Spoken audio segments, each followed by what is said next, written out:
Before we start this episode of Krypton Report, I want to take a moment and just give a shout out here to our Patreon. I know what you're thinking. Gosh, everyone's asking for money, and I get it. But our Patreon is only $1. $1 a month. It helps us keep the podcast going. And what we do is we try to find interesting shows and topics and whatever we want to talk about. We've done, as of this little thing, our last recordings were on the Scream series. Bryan and Tyler, that's me, do our own show where we record in the car, and it's kind of funny. And we talk about pop culture or whatever is going on. We also have the Supernatural podcast we've been reworking. It's taken on some time just because of life. But we do movie commentaries as well. It's something that James and I have done, what we used to do on the main show that we've started doing here. So for $1 a month on our Patreon, you can get those shows. There's at least 4 a month. Also, there's my movie pitch show that I do. But also, what we want is if you're a Patreon, you can come on. You can come on the main show if you want. Or if there's something you want to come on and talk about, we can do it as a Patreon special. So all I want is for $1 a month, think about chipping in, joining our Patreon, and you have a voice to be a part of things. Follow the link in the link tree or in the show notes below, patreon.com/KryptonReport. Part of the Press Play Podcast Network. Look up in the sky, it's a bird, it's a plane, it's... This is Jason J. Lewis, the voice of Superman on Justice League Action. This is Mark Wade, writer of Superman Worldwide. You're listening to the Krypton Report.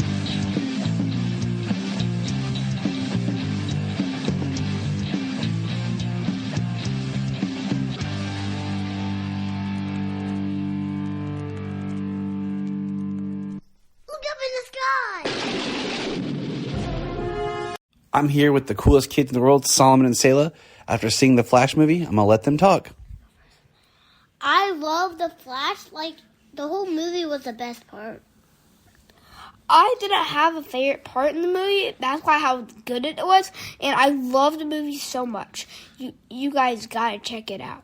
And my dad farts a lot. I'll leave that, whatever. Selah, what did you think about Supergirl?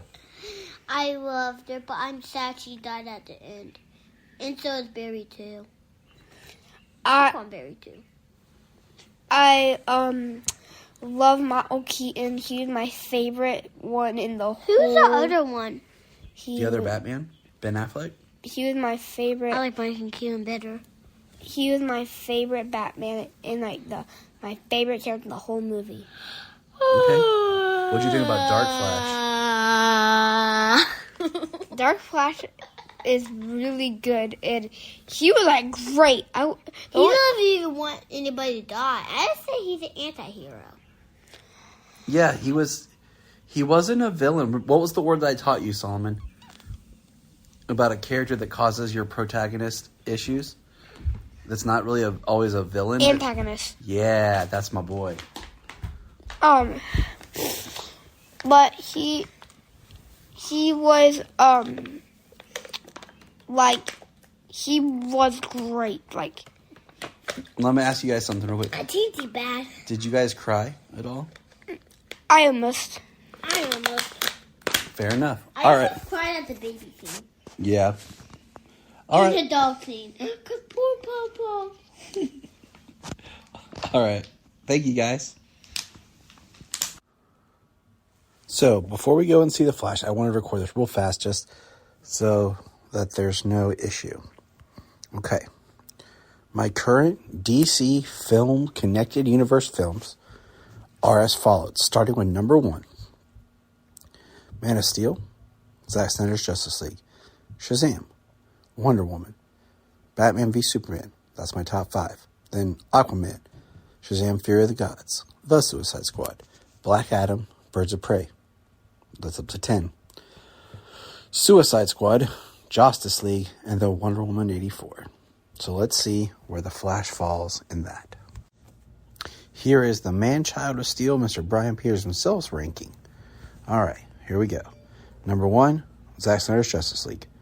Number 2, BVS, 4 Man of Steel, 5 Shazam, 6 Aquaman, 7 Wonder Woman, 8 Shazam Fury of the Gods, 9 The Suicide Squad, Black Adam, Suicide Squad, Justice League, Wonder Woman 84, Birds of Prey.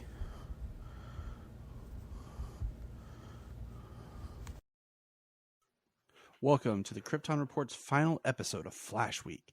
This episode is a day late. I just want to say, for those who may not know, I was part of the Southgate Media Group podcasting network when I started. That network kind of disbanded and changed and everything. But one of the people I used to podcast with, Charlie, passed away right before Father's Day. So yesterday we were kind of doing a thing. I was filling in for him, and we'll be doing a big podcast next week for him. So we kind of put this on delay. So I just want to say to people, just make sure that, anyone in your life, just let people know that you care about them. You never know what could happen.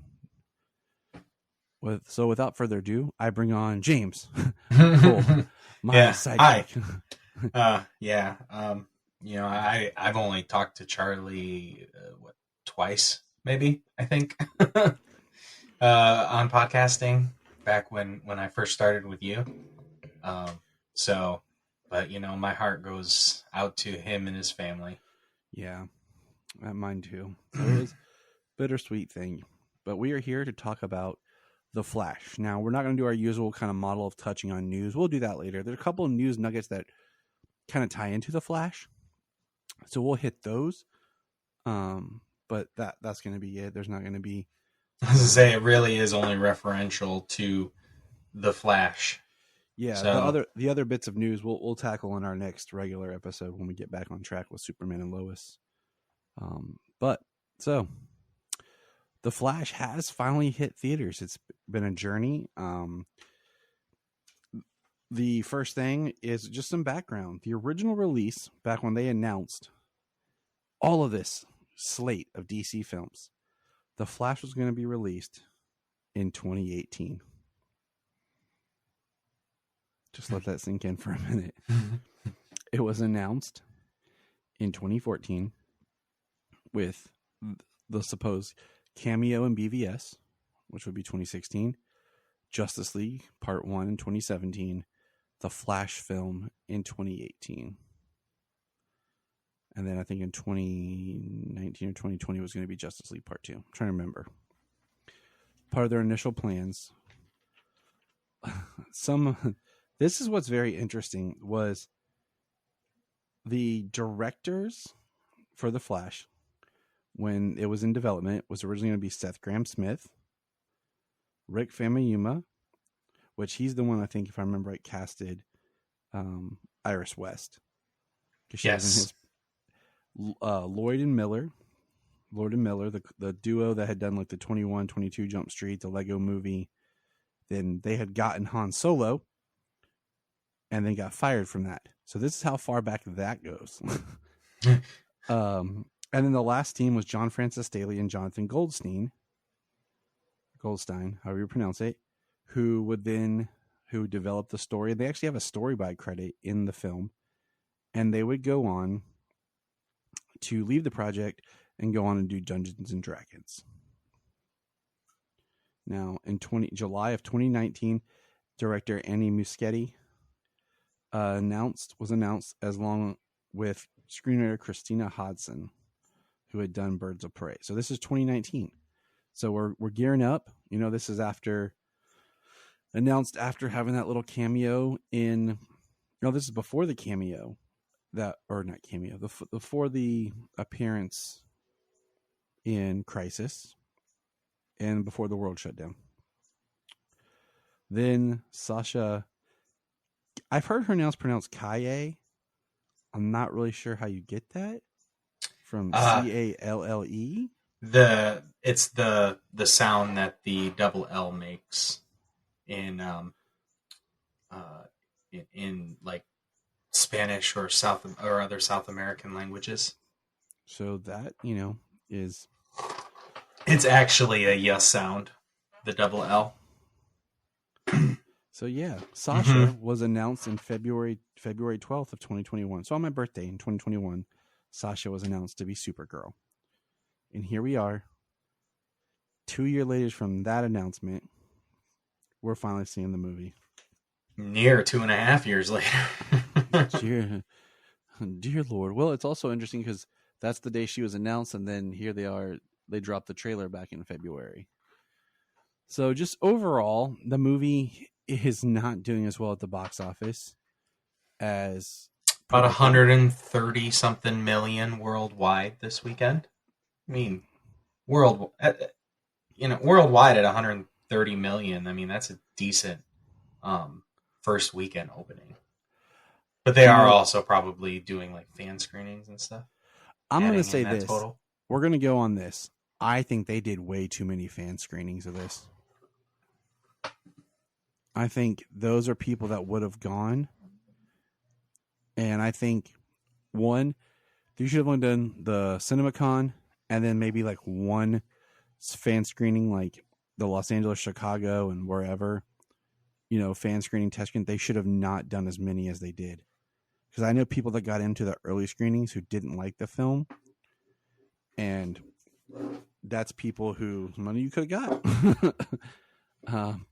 So I really think they did too many fan screenings of the movie ahead of time. Oh, I'm sure that, and then any word of mouth that came from that. I mean, already it's hard to fight the negative talk that people give DC, even for good movies. Yeah.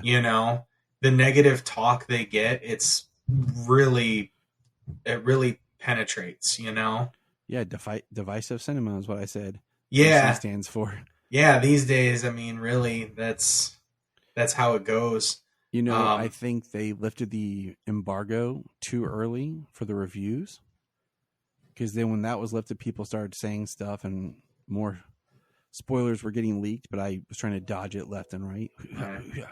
Yeah, So, I mean, I shared the opening weekend box office today, and I was like, I hope it has some legs and a good word of mouth. Yeah. So to bring some people in the second, third, and fourth weekends while it's out, keep pulling in some money. I know that some of our other friends and their podcasts are currently recording their reviews and everything, and I just stated along with Anthony Desiato, is like, I will not listen to anyone else's review until we record ours. Yeah, right. Because I don't want to go in either like my opinion swayed, or I don't want to go in and feel like I have to record our review as me defending what other people said. I've done that in the past, and I don't like that. Understandably so. No, this is for everybody, should definitely go see it. So we're gonna do what we call our quick non-spoiler thoughts. I do think. All right, so here we go. James, this is the first time I think we've ever reviewed a movie where both of us have seen it twice before reviewing it. It might be. I saw rare occasions do I get to go to see the same movie twice, and even rarer in the same weekend. So the fact that I got to see it twice this weekend, it was because of Father's Day. I was able to pull it off. Otherwise, I'd have got stuck going to see Across the Spider-Verse, which I want to see. Was a good movie. Yeah, which I absolutely want to see, but I had the opportunity to see this the second time, and I really wanted to. So the first time we saw it, I saw it with Bryan on IMAX and the family. I posted the pictures of us, the whole family dressed in our Flash shirts and socks and everything. Y'all was decked out.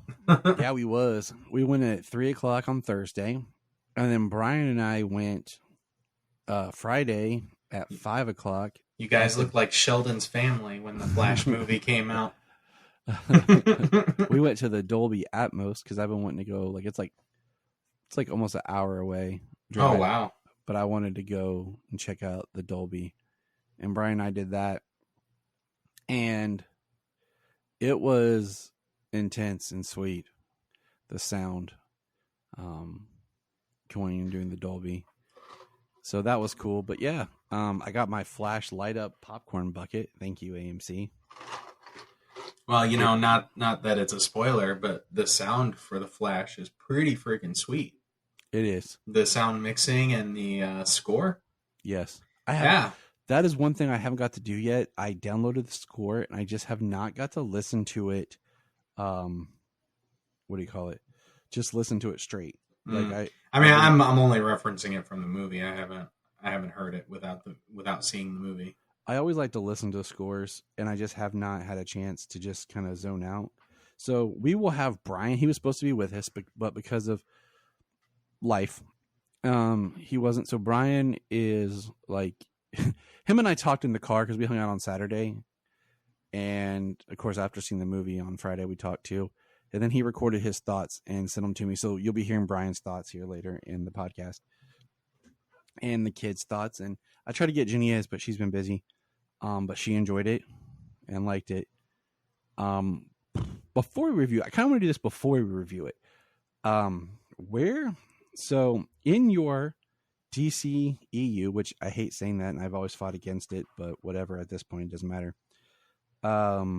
Ranking of these connected films, where did you put The Flash? So I mean, it's not a definitive. It's around 3 or 4. I think I would bounce back and forth a little bit between that and Wonder Woman as my 3, and 4, because I mean 5? The first Wonder Woman. So my top 5 is Man of Steel, Justice League, The Flash, Wonder Woman, and BVS. And that is, my 1 and 2 are not going to change. But 3 and 4 will, I've been flip-flopping on that all day, because the 2017 Wonder Woman is just so damn good. The thing is, it is good, but I don't go back and watch it that often. It's literally only a little bit of the third act. It's only the final battle, really, that detracts from that movie for me. Other than that, the entire movie, I think, is just so good. So right now, my Flash is sitting at 3. There we go. We got him in the same spot right now. And my top 5 is Man of Steel. I'm making the argument for Wonder Woman, okay? No, you're fine, because my top 5 is Man of Steel, Zack Snyder's Justice League, The Flash, Shazam, and Wonder Woman. Ooh. Hey, that's a great top 5, too. You know what I'm saying? And there's certain ones throughout my whole DC ranking that will shift, but I enjoyed The Flash, and we'll get into it. On a letter grade, what would you give it? A letter grade, I would give it an A, B plus. Okay, I'm at a B. I'm just at a B at the moment. I think maybe sitting back, and watching again and again. Well, as soon as we jump into it, I'll tell you what made it a plus. That's perfectly fine. And this is going to be one that I'm as of now, I'm already excited when you and I do the commentary for this. Oh yeah, this will be another one that we'll probably do the commentaries quickly. And so yeah, it's going to be one of those because I thoroughly enjoyed it. The kids enjoyed it, and that's part of what matters to me. Now, before we get into all the spoilers, I do want to just a few things director Andy Muschietti. You said he hasn't done a whole lot of feature work. This is technically his 4th feature. His first being Mama, which is a creepy horror movie. I've heard good things. I have to check that one out. Oh, I watched it. I haven't watched it since it first came out, but I went and saw it. Then he did It Chapter 1 and It Chapter 2. And I really love Chapter 1. Yeah, Chapter 1 is great. And Chapter 2 is really freaking good, too. I need to rewatch structure-wise and everything. It's really freaking good. Not to be one of those people, but I feel like you could have taken Chapter 2, expanded some stuff, and made it 3 movies. Oh, yeah. Yeah. And I think that would have... Well, with the content in the books, they could have absolutely just made it into 3 movies. But that's another podcast. I said books. Book. And then he got this. So, and I do want to say this as we go on. This is one of those news bits that we say he has been announced that he will be directing Batman the Brave and the Bold. So it'll be interesting because of how many Batmans he's had his fingers on. He is, as of right now, the one director who is, besides anyone related to Batman 66, that has shot Batman in the daylight the most. Yeah, for real. You can maybe argue in Dark Knight Rises' final scene, but yeah, we got a lot of daylight Batman. But that's kind of just a little bit on him and just kind of where he comes from as a director. And if, I think before this movie, I still think, I don't know which is better at the moment, because I think It Chapter 1 is so good. If it's It Chapter 1 or The Flash, which one's his best work, but I don't know at this moment. That is a tough one. I might have to, just off the top of my head, lean towards It Chapter 1. And that's just because I've seen it more. But I don't know. It'll be fun when I can sit at home and watch The Flash and kind of talk about it with Jania or you and stuff. So, but here we go. That is our background, non-spoiler thoughts. And now we're going to go into the film. If I don't want to listen to the rest of it, that's cool. Take care. And Godspeed to you. Yeah. Speedster reference. But here we go. Ready? 3, 2, 1. It's my Speed Force sound. All right. Okay. So, you want me to tell you what gives it that plus up front? yeah. All right. So what gives it the plus up front is the fact that we don't have to acknowledge Justice League anymore. Zack Snyder's Justice League is canon through dialogue and visuals in this film. We do not have to acknowledge Justice League. You were racking your brain. You yourself were racking your brain all this time trying to make Justice League canon and having to use Crisis and try to fit it in before and after and all this stuff. You don't have to do it anymore because it doesn't exist. It's not canon. Well, I just use them both because it generally with Warner Brother, but yeah, it works. Just because I try to make everything work. Yeah. James, I pointed out when James and I we talked a little bit yesterday when we were rescheduling, but I pointed out, there's the line delivered by Iris about having seen him. Yeah, questioning if she had seen him just a few years ago. And he's like, nope. So that would be Justice League. No, that would be Zack Snyder's Justice League. Yes. Well, I mean, Justice League. The other one's Justice League. We know this. Oh, sorry. My bad. And then there's the line by Bruce where he's talking about, well, like you did in Bjarno. And he's like, yeah, but that was just like a second. That was just a moment. This was a yesterday. Day, full 24 hours. So those two lines. And then James, I saw this, but I didn't put 2 and 2 together. But James, tell them the other one that you. So after Barry decides and he's actually going back to save his mom, when he is turning back time, we get visuals from Zack Snyder's Justice League. We get Henry Cavill at the monument. But the thing that actually sets it is when the Flash runs into Arthur and they both crash into the steps, Arthur points over at the Flash and just gives him that finger and looks at him. And that visual of him on the steps is in the Speed Force when he is turning back time. So between those 3 items, Zack Snyder's Justice League is canon. There you go, people. There you go. And most people probably wouldn't catch that one, but we'll see. Hey, it's okay. It's okay. I'm happy. It's the better film. I mean, you will go back and listen, and we have enjoyed Justice League. Even though it is a Frankenstein film, it's amazing how well it worked, but it was okay, but we knew what it wasn't. And we got what it should have been, or at least a large facsimile of what it should have been. And it is a much better presentation.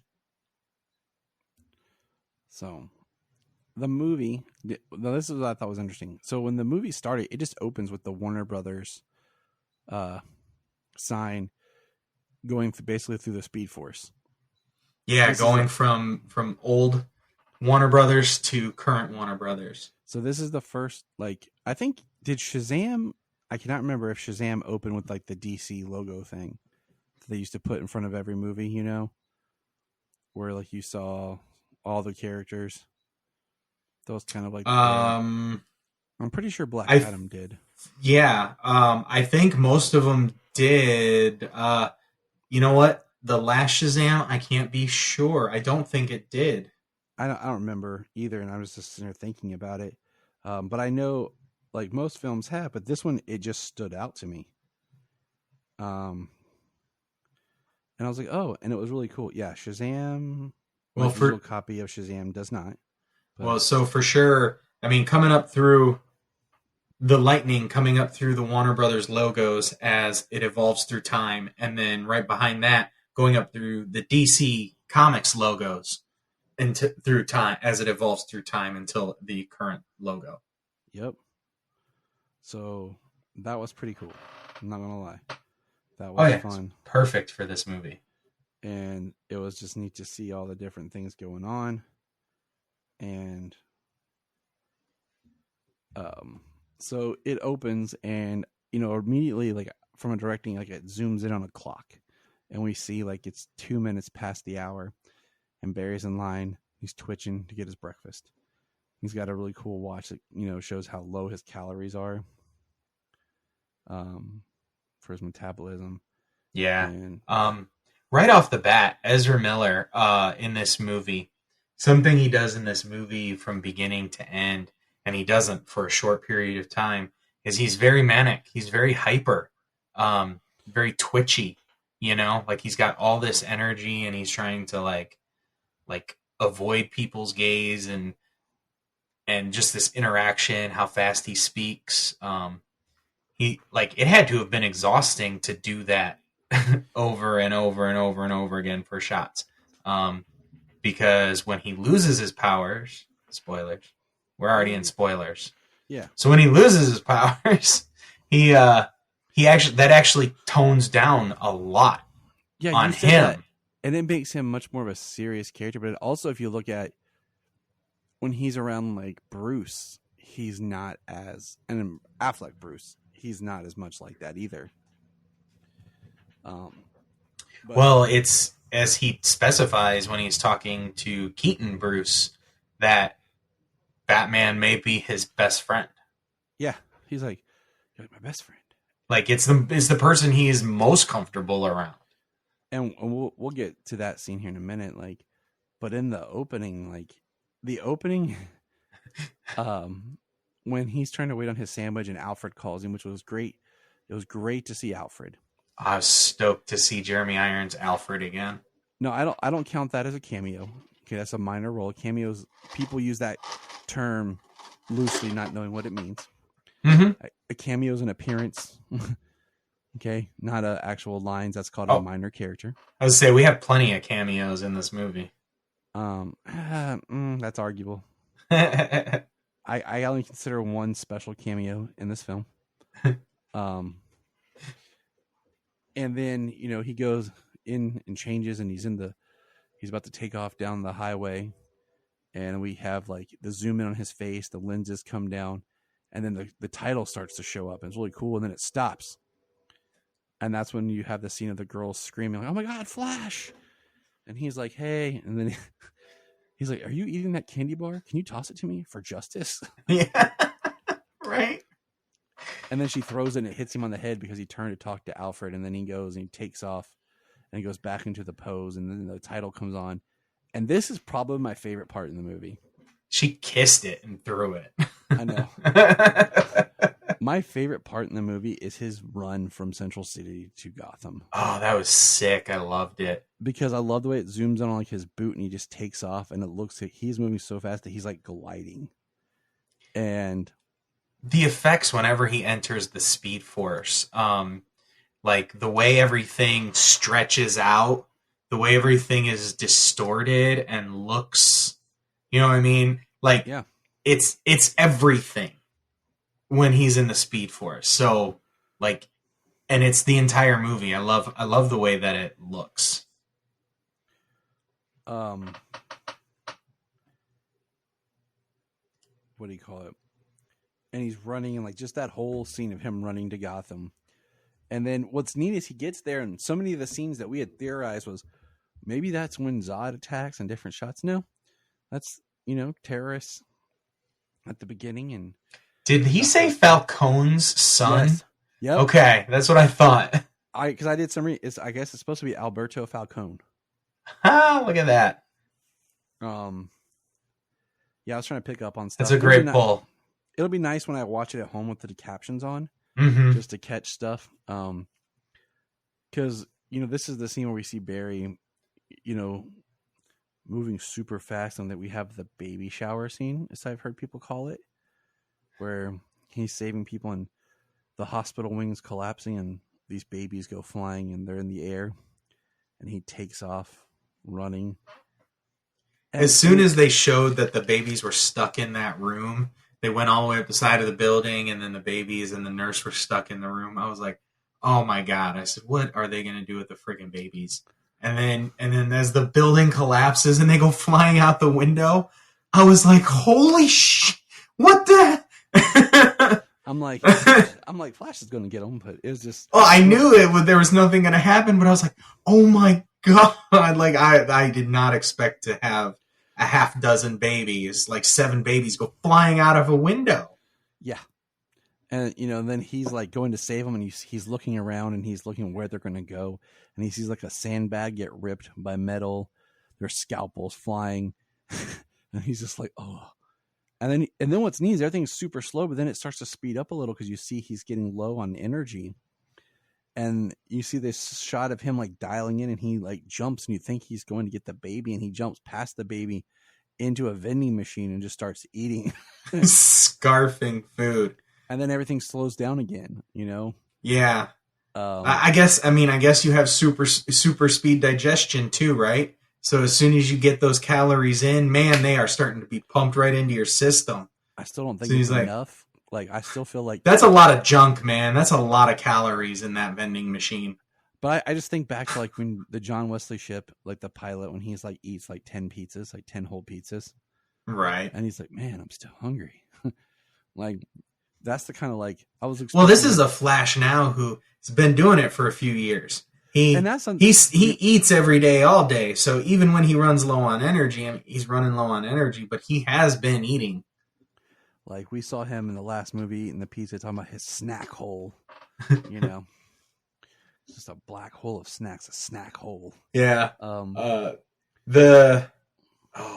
scene. This is crazy. Like, the only thing that was so super corny beyond the fact that he went into the vending machine was the fact that he grabbed a burrito out of the microwave.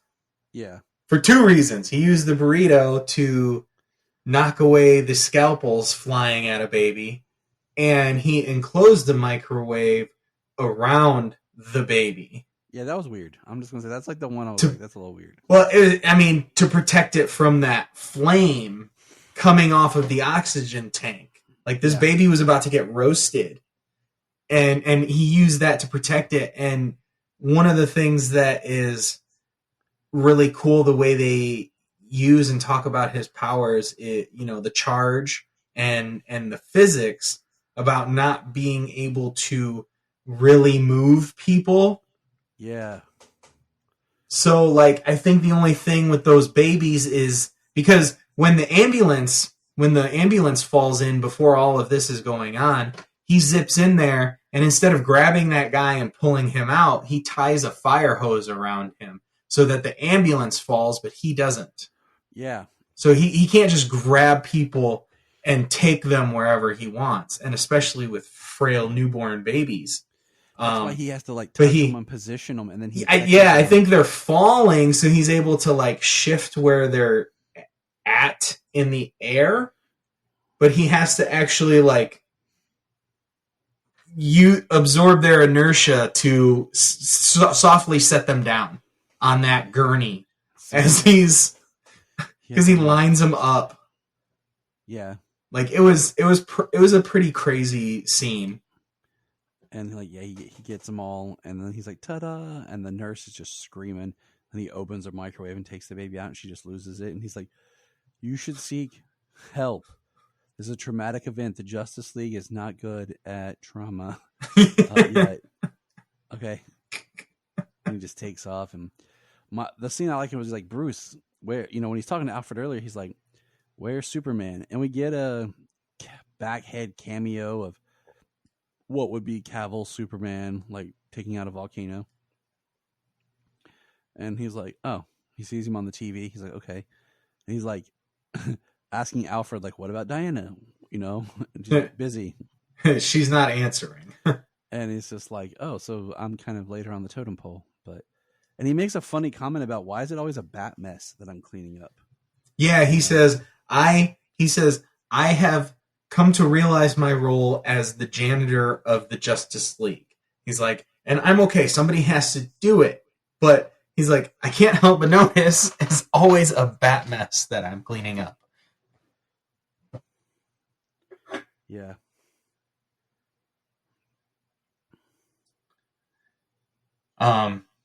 So I mean, like, that's the whole Flash thing. But as this is going on, Ben Affleck's Batman is chasing Alberto, and he's like, "Where are you, Bruce?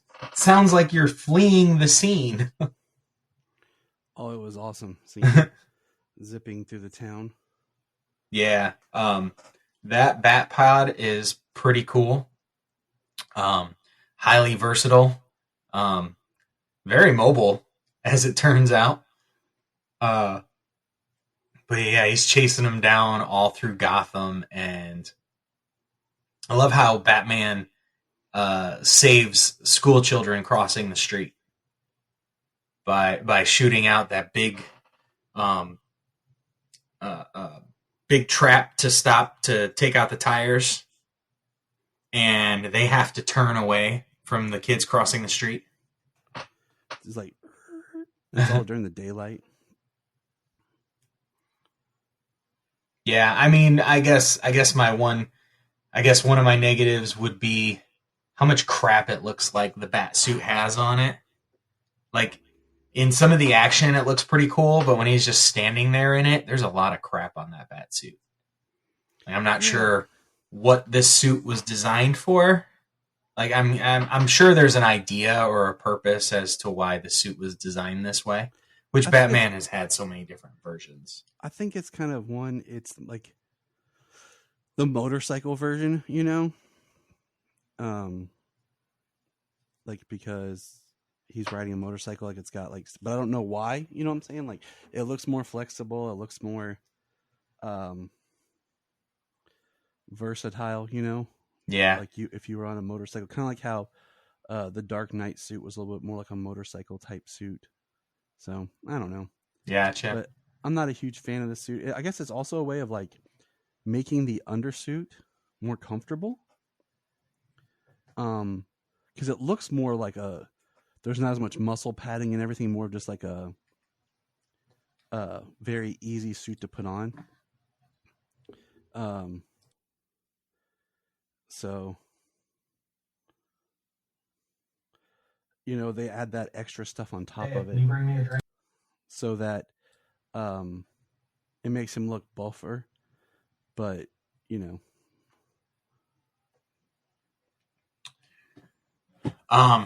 Well, I mean, kind of as we can see in this, Ben is kind of at his thin point. Right. Exactly. Like he was. So you don't want to film, like, you know, him trying to, like, look like he did. Right.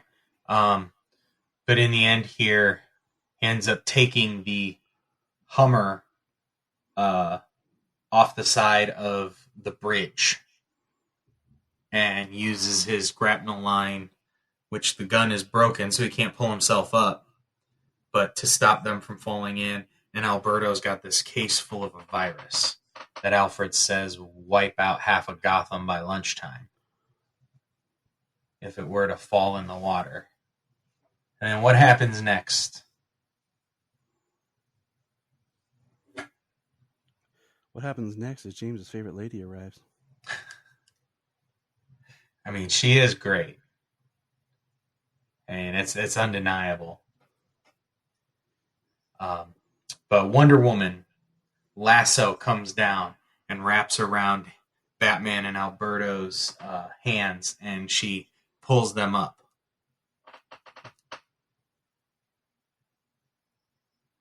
And I don't consider that a cameo. That to me was just an appearance of a minor character that makes sense for showing up. So yeah, they were trying to call her. They were trying to get her there. You know what I mean? It makes sense that she were to arrive in the nick of time to just stop the last thing from happening. No, I do. Total Film had a quote here that Gal Gadot confirms she's not returning as Wonder Woman anymore. The fact that I don't have to sit at home and just wait for the next offer is something that makes me feel empowered.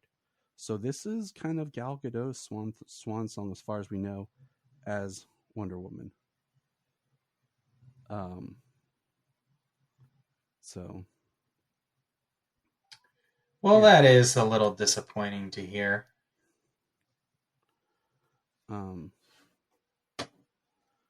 But I was like, I read that this morning. I was like, I'm keeping that because I think that's important to kind of bring up, and that's part of the news that I think is relevant to our discussion. Oh, that's not something I've seen. Yep, so. I shared it, but I must have missed it. Yeah. But then we get kind of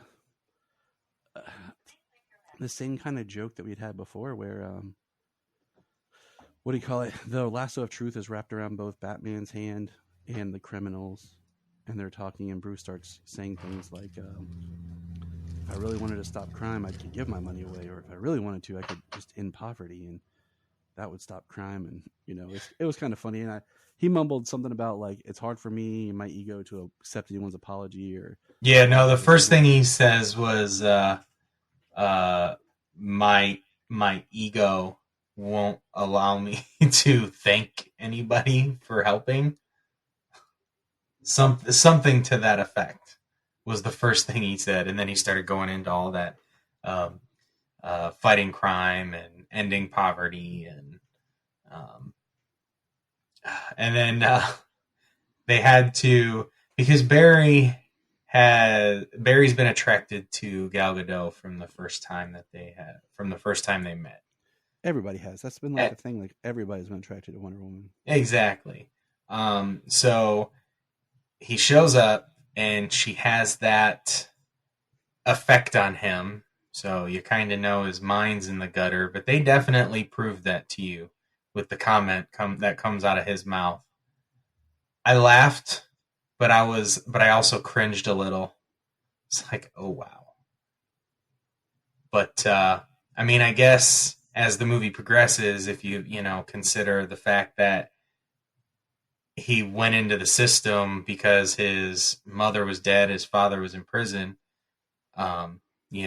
He'd been this way. He was solely focused on trying to get his innocent dad out. He got his powers at 18. He never knew what he'd been worried about everything since.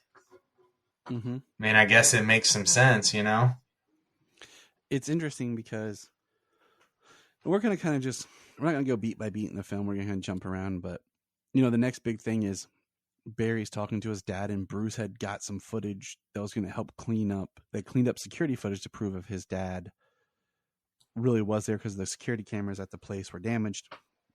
It was all grainy, and, Barry's talking to his dad, and it's like, you never look up at the camera, so we can't confirm it's you. And what's cool is Barry then like runs to the old house, and this is like the scene that we've seen in the trailer, and he's remembering like the last day where the mom sends him to get tomatoes, and it's a really emotional scene. And then he just like, his dad gets disconnected, the call from the prison is over, and collect calls only last so long, especially from prison. And he starts running, and it's a really awesome scene. So,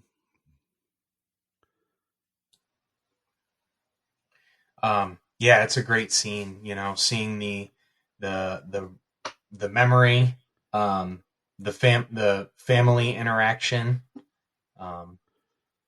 Showing us some of how smart Barry is about with the mathematical solution, or how many mathematical problems can you come up with that equals a certain number? So, and this was the scene that set up, the next cut is when he's talking to Bruce about going back a day, because he goes back and he sees himself with the babies. And well, actually, the scene's actually really important before that. When he talks about that math problem to his mother says, sometimes there isn't a solution and you just have to let go. Kind of like the what is it, from Flashpoint? Have the courage to change things you can. Yeah. Yeah, that whole thing. It's kind of their version in this. Is that not every problem has a solution.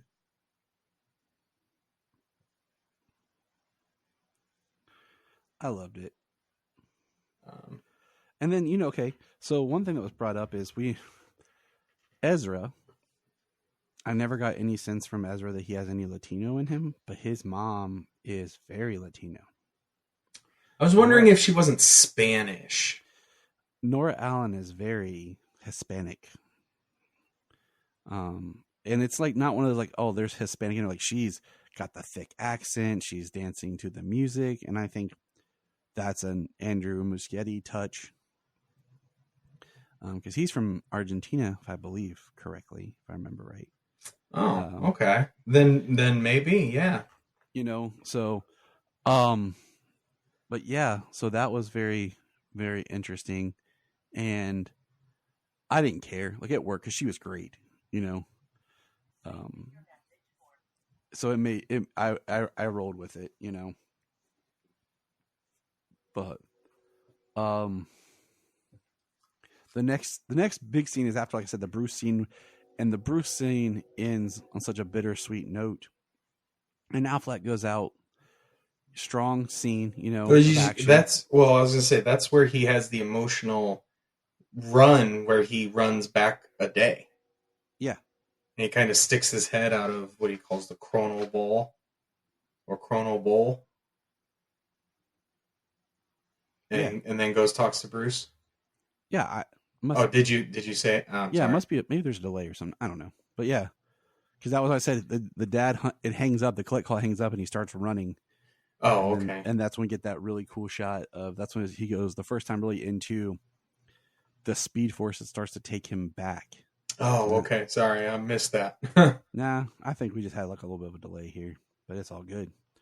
And then we have, like you said, the Bruce scene, and he asked Bruce, this is what you're talking about, the friendship angle. He's like, you want to like go get a beer or hang out? And he's like, nah, maybe next time. And kind of gets in the car and drives off, and we know there isn't a next time. That's the last time we see Affleck. Yeah. It was. I really liked their relationship. The just how straight he keeps it, how honest he is, how honest Bruce was about himself, and how important certain events can be. And then obviously the dangers of trying to change time. But he didn't like leave him on a warning, He just, next time. Yeah. Maybe next, let's do it next time. And because he says, because Bruce says, like, he says our scars and things are what makes us and can define us, but don't let it define you or whatever. He's like, it did for you. And he's like, look at me, I'm alone. It's like, don't be like me, kid. And well, yeah, I mean, his version of Batman, the way he's come up this whole time, ultimately, for the majority of his life, he's been alone. Mm-hmm. And anybody he's ever had close to him is, gone. So, and then Ira shows up, and it's an adorable scene. He runs into his apartment, cleans it up, and she comes in, and they're talking. And one thing we missed was he at the crime lab, like he works. We actually got to see him working, and we see that we meet Patty Spivot and Albert Desmond, and we see like they're like, oh, we'll just get through the evidence and all this, and he's like, no, we have to go through it slower and make sure we do it right. These are people's lives, these are people's families. We need to make sure that we're right. And we see that the captain's already closing cases that Barry wants to open and work on more in depth, because that's where he runs into Iris, and she makes a comment that kind of upsets him because he thinks she's talking to him as a friend, and she seems like a reporter. Yeah. And Yeah, she's talking nice to him. You know, she's genuinely interested. But she does make that comment of, you know, if you wanted to tell his story, you know, it would be good for people to hear. But that's not what she was fishing for. Right. It just came out wrong, and she apologizes, and they start talking. He's like, you want a beer? And we see him open his fridge, and he has like broccoli, a big belly burger, drink, and he phases through the wall next to his fridge into his neighbor's fridge and takes 2 beers and phases back. I love it. Then he's sitting there just like looking at her intently, and he opens the beer and it explodes in his face from vibrating. It was so funny.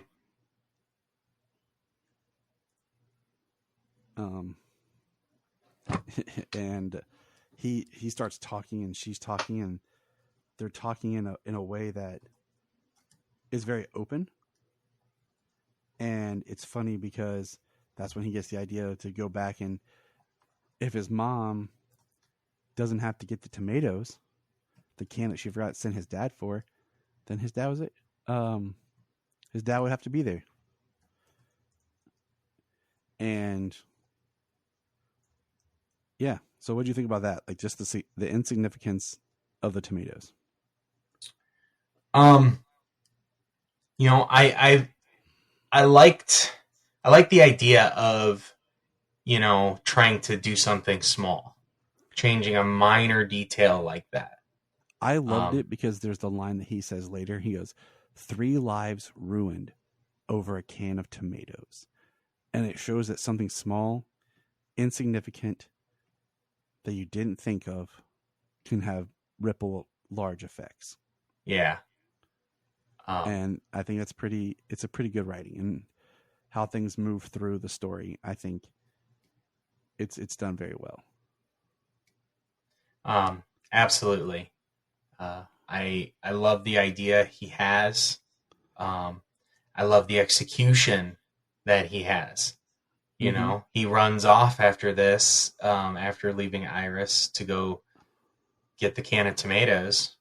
And this is where we get the Zack Snyder Justice League shots in the Speed Force.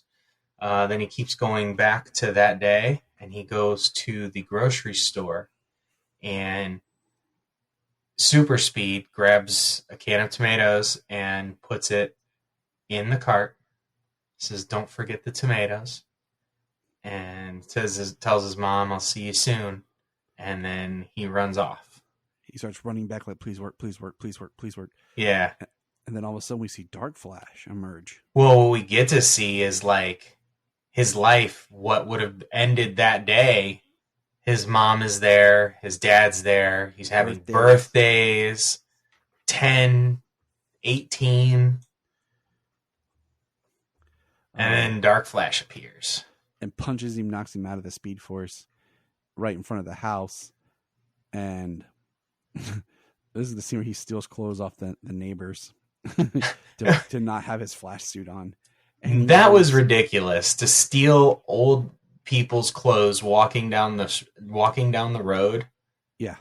That was absolutely ridiculous. At first I thought he grabbed like extra clothes they had, like the sweater and stuff. And then I thought, he doesn't, like, when he puts on his costume, like the way he changes, like, where does his regular clothes go? Do they just get left on the ground wherever he's at? Yeah, I guess so. Yeah, they'd have to. I mean, like, Peter Parker has to web his up on the building somewhere so he doesn't lose them. Yeah, I mean, that makes sense. But he stole the old woman's sweater, the man's pants and shoes, and then comes walking in. And his dad's like, "What are you wearing?" And his mom's like, leave him alone. He's perfect. And they sit down. They're eating spaghetti. And he's like, maybe tomorrow we can, you can go push me on a swing. And that's weird because I'm a grown adult.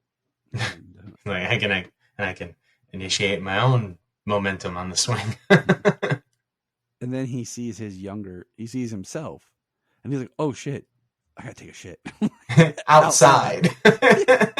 He runs around the house and freaking tackles him. Puts his dirty underwear on his face. Who are you? What year is it? He says, "How old are you?" Oh, how old are you? What year is it? He's like, "You have my face?" And he says 18 and passes out. And that's when because he says, "How are you here?" And that's when he realized he didn't make it all the way back. So he's somewhere in the time stream. And one thing we had theorized, but what's interesting is his raw lightning is still whitish blue. It's when it's in the suit that it's yellow. Yeah, it's controlled. So when it's being controlled and dissipated. Yeah, so when he's in his suit, his lightning is the yellow lightning. So I mean that's cool. That makes sense, because we were theorizing on that. And then we have this scene where this isn't one of those things where, just like in the Flashpoint book and movie, he doesn't interact with his mom anymore after this. Because he tries to figure out what to do, because he realizes, talking to his younger self, that his younger self's a moron, which is hilarious. And that's the night he's supposed to get struck by lightning. So he has to make sure he takes his 18-year-old self back to school to cancel his date with Iris to get struck by lightning. And he's got to make sure everything works, And in that moment so I wondered this. What was young Barry's major? Would it still be criminal justice? Because in this thing we've learned, and it's been promoted, that he was only taking the criminal justice because he got into it because of his dad. Yeah. So I listened for anything. It may have been some sort of legal something or another. Maybe. Because he still has the same econ class where he meets Iris West. So that's still there. But yeah. But he goes, he sneaks in, he phases, and there's a really cool shot of what the molecules look like going through the solid wall, of what phasing looks like, as him and other Barry go, and he sets him up to get struck by lightning. He's like, you didn't say I'd get struck by lightning. He's like, it's fine. And because he's fighting with his younger self, he gets struck first, and then other Barry. So he ends up, older Barry, losing his powers, and younger Barry gets powers. And it's hilarious because we see Barry's tooth pops out, and then there's this scene of they're trying to figure out whose tooth it is, and older Barry super glues it back in. I thought that was a gag I really didn't need, but maybe something that happens when you get struck by lightning. I don't know. Never been struck by lightning. And what happens is they go out. They're healed. What's interesting is he healed quick. So he was kind of able to get struck by lightning and pop up. And in the other live action appearances, we know Grant's was the chemicals, the lightning, and the dark matter. And he was in a coma. And John Wesley Shipp, was struck, knocked out, went to the hospital. But in here, he's hit and then gets up the next few minutes. And one of my favorite, most hilarious scenes in the movie happens right here. Is when they're trying to get out of the lab, and they're like, we got to phase. And he goes and he pushes his face against the wall, and he's not going through. And he's trying to figure it out. And then he takes off like he's going to run. And then he starts running around the room, and he's just him running at normal speed. And he's like, I'm slow. Squeak, squeak, squeak, squeak. His wet shoes and crap. I laughed so hard at that. Oh, so did I. It was a really good gag. He's holding him. He runs into the wall and they fall over. And then he's just trying to push his face through the wall. And so they get outside. They get back to the apartment.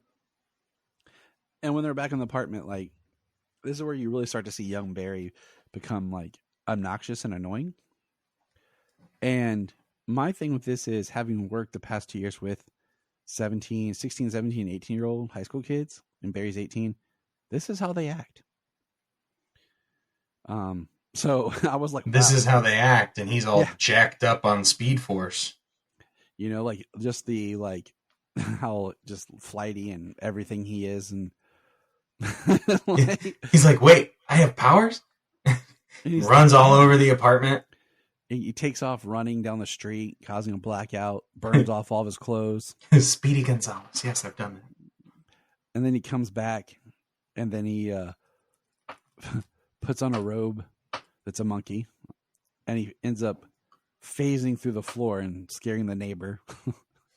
And he's like, yeah. So it was fun. And then, are we always this naked, hungry, and tired? he's like, the first one, no, I figured that out. The other two, yes. Right. And the next scene is when they go out, and basically this is where we find out that Zod's coming. And Barry's talking to other Barry, older Barry. OB was talking to YB. Just call him Barry 1 and Barry 2. Okay, all right. So Barry 1's talking to Barry 2, and he's like, we got to find Superman. And he's describing it, and he's like, they get back to his apartment, and they're going through, and we realize that Barry lives with roommates. There's Gary, and then there's Patty and Desmond. And this is probably one of the biggest jokes in the movie, where they mention Back to the Future, like, oh man, Eric Stoltz. And he's like, why are you mentioning Eric Stoltz? Marty McFly is not played by Eric Stoltz. Yeah. And they're like, oh, dude, totally. He's like, what about Marty McThigh? I don't know what to say to that. That's the wrong part of your leg, and it's upside down. That is probably the joke that I could do without, is the Gary stuff. It is. Me too.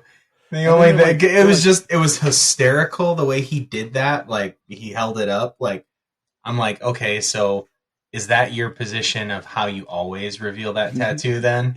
Because and for anyone who doesn't know, is Eric Stoltz was originally cast as Marty McFly, and there's some footage that you can see. There's some pictures behind the scenes, but he, like, when his characterization was, he played Marty as a tragic person, and he's even on record saying that Back to the Future, the script, is a extremely sad drama because it ends with Marty coming home to a world that he doesn't know, and that everything he grew up and knew is completely gone. It's a whole new world that he's no longer part of. And that's how he played it. And they were like, no, that's not what we want. But there's the quick line of dialogue where they're like, Michael J. Fox from Footloose? No, that's Kevin Bacon. Kevin Bacon, like Maverick, the gay volleyball player pilot. No. Top Gun. Great Balls of Fire. And then they say, like, one more. Because it's like, everybody's wrong. He's like, I completely broke everything. It's like, I created a world without metahumans. Yeah, this is actually right after he's trying to search for them. Like, he looks for Victor. Victor's around, but he's not a friendly Terminator. He looks for Wonder Woman, and he finds nothing about Diana. Yeah, that makes sense. Yeah, I mean, she wouldn't have been revealed at that point anyways. Even if she existed. And then he looks for Aquaman. He finds Tom Curry, which gives us a really funny joke. He's like, "Can I talk to Arthur? So you want to talk to my dog?" We see a dirty ass dog, man. And it's like, your wife's the Queen of Atlantis, and he looks over and it's just like, not the Queen of Atlantis, just boss lady. He's like, no. He's like, this isn't funny, and hangs up on him. And he's like, oh man, what do I do now? That's a very interesting point, and that we'll get to later. But with Arthur, it's very Flashpoint too. That's the thing about this movie.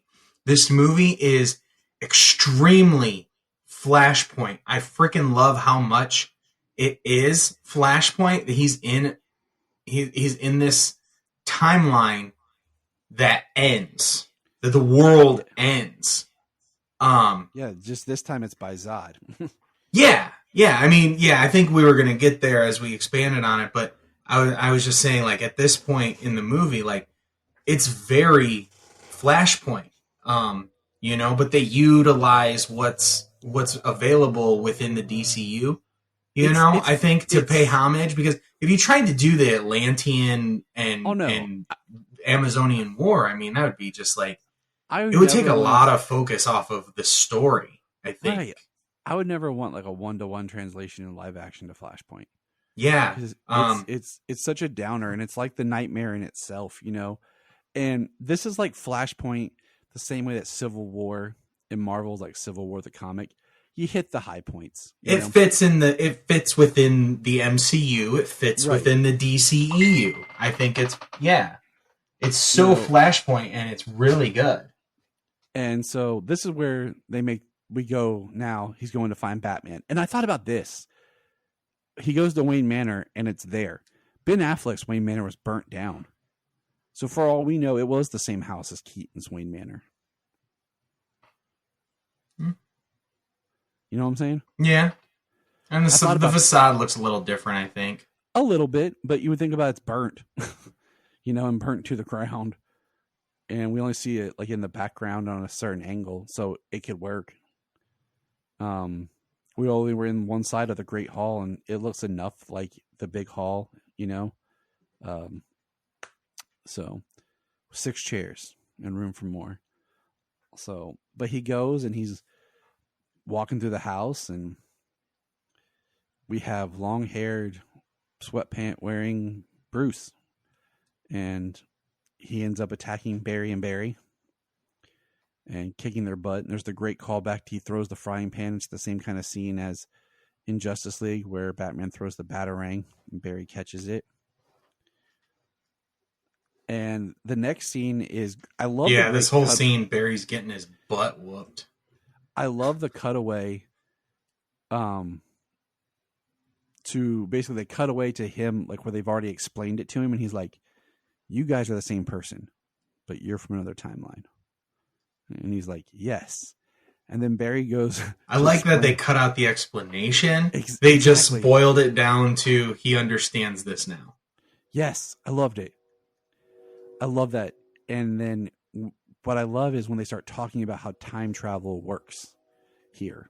Yes. And they use spaghetti, and he talks about, when you change time, like it moves forward and backwards. It just doesn't, it's not like linear, which is hilarious, because he's like, time's not linear. You probably saw a movie, and of course everyone grows up with the Back to the Future idea of time travel. Well, also it is described on Back to the Future. It is. That's how they show it. But more recently, a lot of people would know that's how they described it in Loki and Endgame, where the branch came off. Yeah, and that's how they snipped the branch, to kind of keep it. They didn't discuss how, but in this one, how he talks about the time isn't linear. It doesn't just continue to go forward. You create a new timeline, but that goes forwards and backwards. I think new future, new past. A little bit betterly explained than what they tried to pull off in Endgame. So I'm just going to leave that where it is. Well, Endgame had its own version of time travel, and consequences and rules that I felt that they stuck mostly to the way that they kind of described them, and they definitely made it different than, say, your Back to the Future. And I know in this movie they reference Back to the Future a lot, but this also makes time travel different. Yeah, having that different future and different past. The other thing is, talking about time travel, I got a very strong Ted from Bill and Ted's Bogus Journey off Barry too. Like his outfit, the way he acted, very Ted-like. So Back to the Future, Bill and Ted's Excellent Adventure, another time travel movie. So they didn't do anything with the consequences of time travel, though. There was full interaction. It didn't matter. Oh, no. take people out and take them back. Didn't matter. So, but this is a great where he talks about certain people and fate. He said, "You had an Alfred. My Bruce had an Alfred." And yeah, the way he discussed the multiverse by dumping wet spaghetti in a pile. Spaghetti is very prominent in this movie. I'm not going to lie. After I saw this movie, I made spaghetti for dinner. That's what we had. I was craving some spaghetti. Excellent. But we move forward to where Bruce agrees to help. And we have a really great scene.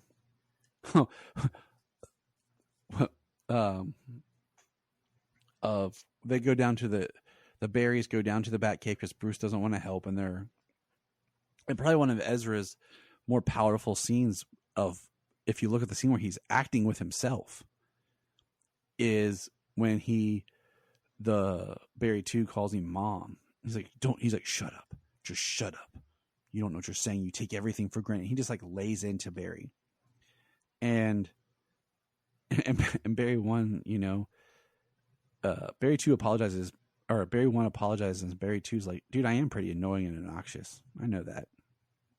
He's like, yeah, I loved it when they were talking in the bedroom. He's like, you're very annoying and abrasive, and you never shut up. And oh my God, I know what people mean now. Like he's starting to be introspective. And Jania and I talked about something was this Barry 2 is an unburdened Barry. And that's an important thing to take away. He didn't grow up the same as the other, like he had his parents. He doesn't have that burden of not having his parents, not living with his parents. or trying to get his father out of prison because he believes he's wrongly accused. He knows he is, and that's what knows he's wrongly accused. Because we see little Barry hear something outside, hear something downstairs. He gets up and he sees his dad out his window, coming into the house from the grocery store. Yeah, him and his dad hear the same thing. So because they later in the courtroom they say the story that young Barry has always said about his dad. So Barry knows it's not one of those gut feeling things. He knows his dad didn't do it. Yeah. But that's an important takeaway because of where Barry 2 goes. This is unbearing, carefree, light. Like, I don't have a care. Why not enjoy these powers and have fun? And he makes a good point when he's arguing with Barry 1. He's like, dude, I've done everything you've asked. He's like, I've just gone along with you. Yeah. And you know what? Oh crap. I don't mean to cut you off in the middle of that. I just don't think we talked about Barry talking about his time in Metropolis, because he talked about that with Barry 2. Yeah, you're right. We didn't. And that's when Barry talks about, we find out that he appeared in his proto suit because we were wondering where this was during Zod's attack on Metropolis. So now we think about during Bruce, Zod's attack. Yeah, Bruce, Superman, and Barry were all in Metropolis at the same time. And I found that, really cool because it makes Zod's attack an even more important point. But we see that Barry had just gotten his powers and he goes to help someone. But when the beam goes down, he gets lifted up and he can't move. And he's able to save one kid, but he's not able to save the kid's dad. Yeah. And he's like, I couldn't do anything. He's like, but now I can do something about it. Yeah, I think the idea here is the save one idea, Mm-hmm. like one of the few good, like, rewritten lines, one of the standout lines from Justice League. But I think here, save one. I think here it's more impactful because this is Barry learning it for himself. He was able to save one person and he knew he had to do and be better. But that's where it started. So it was a really good scene. Like, it was a really good moment. And I feel, okay, This is not a knock against the film, but I feel like one of the things against this film for me a little bit is in this middle scene, we lose a lot of flash action. Mm-hmm. We have the great big, opening scene. We have the time travel scene, and we have little things with, Barry too, with his powers and stuff. So little speed things, but next we go into Keaton helping them suiting up and them going to Siberia to find Superman. And it's very much the bad action scene. And I'm just like, dang, like I realized like I wanted some more flash action, but I'm not complaining. You know what I'm saying? Yeah. Like I just, from 2 watches, like you kind of realize, okay. And we go to Siberia. We've seen a good bit of this, scene in the trailers. If you piece it together, it's a great action scene. The best Keaton action scene ever. Without a doubt. I mean, hands down. But the earlier Batman scene and then this Batman scene really gives me hope about Andy Muschietti's Batman Brave and the Bold. now one thing, okay, I agree. It shows that he can build dynamics, characters, a team, and do great action and have fun. So I think that's the lightheartedness they're going to go with Brave and the Bold. So I'm good with that. But let me ask you something before I forget. The Ben Affleck costume in this, it's not exactly the blue and the gray. It's like an off blackish blue and gray because it looks different in certain lighting scenes.